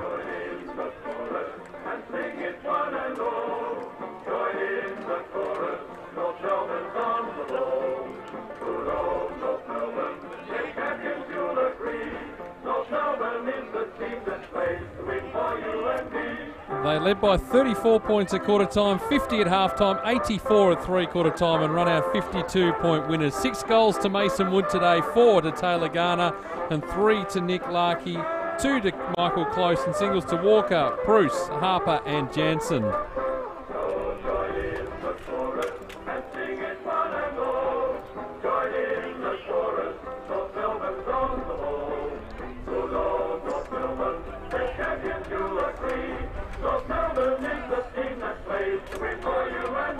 Hey, as Billy Canolo, 3 goals for Coburg, all in that final term. Nick Mellington with 2, and singles for Lawson, Tilley, Hunt, and Mitchell. 19-10, 124 plays 9-18, 72, a 52-point win for the North Melbourne side. While we've got the chance, as Stoney gets himself into position, let's go around the grounds. So, Etihad Stadium, it's late in that one now. Melbourne will get the win, 15-12, 102. Essendon, 9-12, 66. Another disappointing game. Stoney, very quickly, 1-4-10 Richmond, leading Collingwood 1-2-8, and Stoney has a North Melbourne player with him. Nick, 3 goals today. How'd you enjoy the game? Yeah, it was a good game for us. We had some good targets down there, and the ball was coming in nicely for 3 quarters. We dropped off a bit at the end, but it was a good finish. Good to see. A lot of boys actually got on the end of a few, which was good. Mace, I think, kicked about 5, and Garnes kicked 3, so it was a good all-round performance. How's your footy been this year? Have you found it? Yeah, I've enjoyed it. Yeah, it's been great. So, hopefully continue with good form and keep winning. It's good having our own VFL affiliate this year. Makes it easier for everyone. But no, it's good. It's good playing well, and hopefully it continues. Having Closey up there, it takes a bit of pressure off you. Yeah, absolutely. Close has been great for ever since the start of the season. He's been really handy. It's good to have another target. And now that Mace is back and fit, and Garnes. It really makes a difference, like having a heap of tools. Even Tristan Jerry's been playing down there well. When Prusy comes down there, he's a bit of a bully. So, yeah, it's good. You may not see Mason next week, mate. He had a bit of a rest in that last quarter. Oh, yeah. Well, that's Woody. He'll be, it's good that he's fit, and hopefully he breaks back into the side. It'll be good for him. He's a good player. Thanks, mate. Nice, cheers. Beautifully done. Thank you there, Stoney. We might see if we've got time to get the song in. Only 4 minutes of broadcast time available. What does it mean for the ladder as it stands after this round 4 of the Peter Jackson VFL? This is how it stands for the entire competition. Box Hill on top of the ladder, undefeated, looking very good, as are Richmond. They are second. Then we have Geelong and Port Melbourne 3rd and 4th. They're both at 3 and 1. Collingwood's only played 3 games, but they're looking good as well. They're 5th as we speak. Casey is in 6th place tonight. North Melbourne, as a result of today's win, are 7th, and Williamstown rounds out the top 8. Then we have Sandringham at 2 and 1, and a couple of sides with either 1 win or no wins, and they are in the order of Essendon, Footscray, Werribee, Frankston, and the 2 winless sides at the bottom of the ladder, Northern Blues, and unfortunately for the locals here, Coburg, 0 and 4. Yeah, it is tough for Coburg. We'll see what they can do next week as we have their match here on Peter Jackson VFL Live. I'm just doing a quick calculation on the goals today, whether Mason Wood kicked 6 or 5 goals. 6. I reckon 6. 4 goals in the 3rd quarter, including that double goal, and 2 in the 2nd. I'll have to go back to my notes again. Here we go. You ready, boys? I'm just walking in the rooms. All right, we'll see how we go, Stoney. All right. Let's grab the song if we can.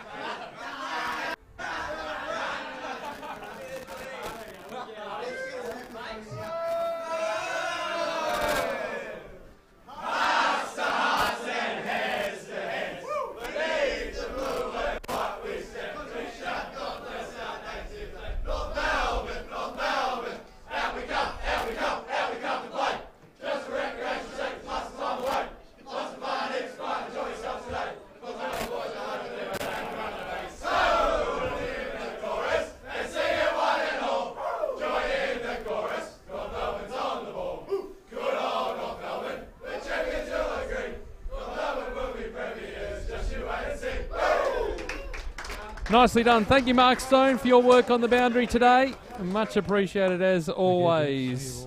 19-10, 124 to 9-18-72.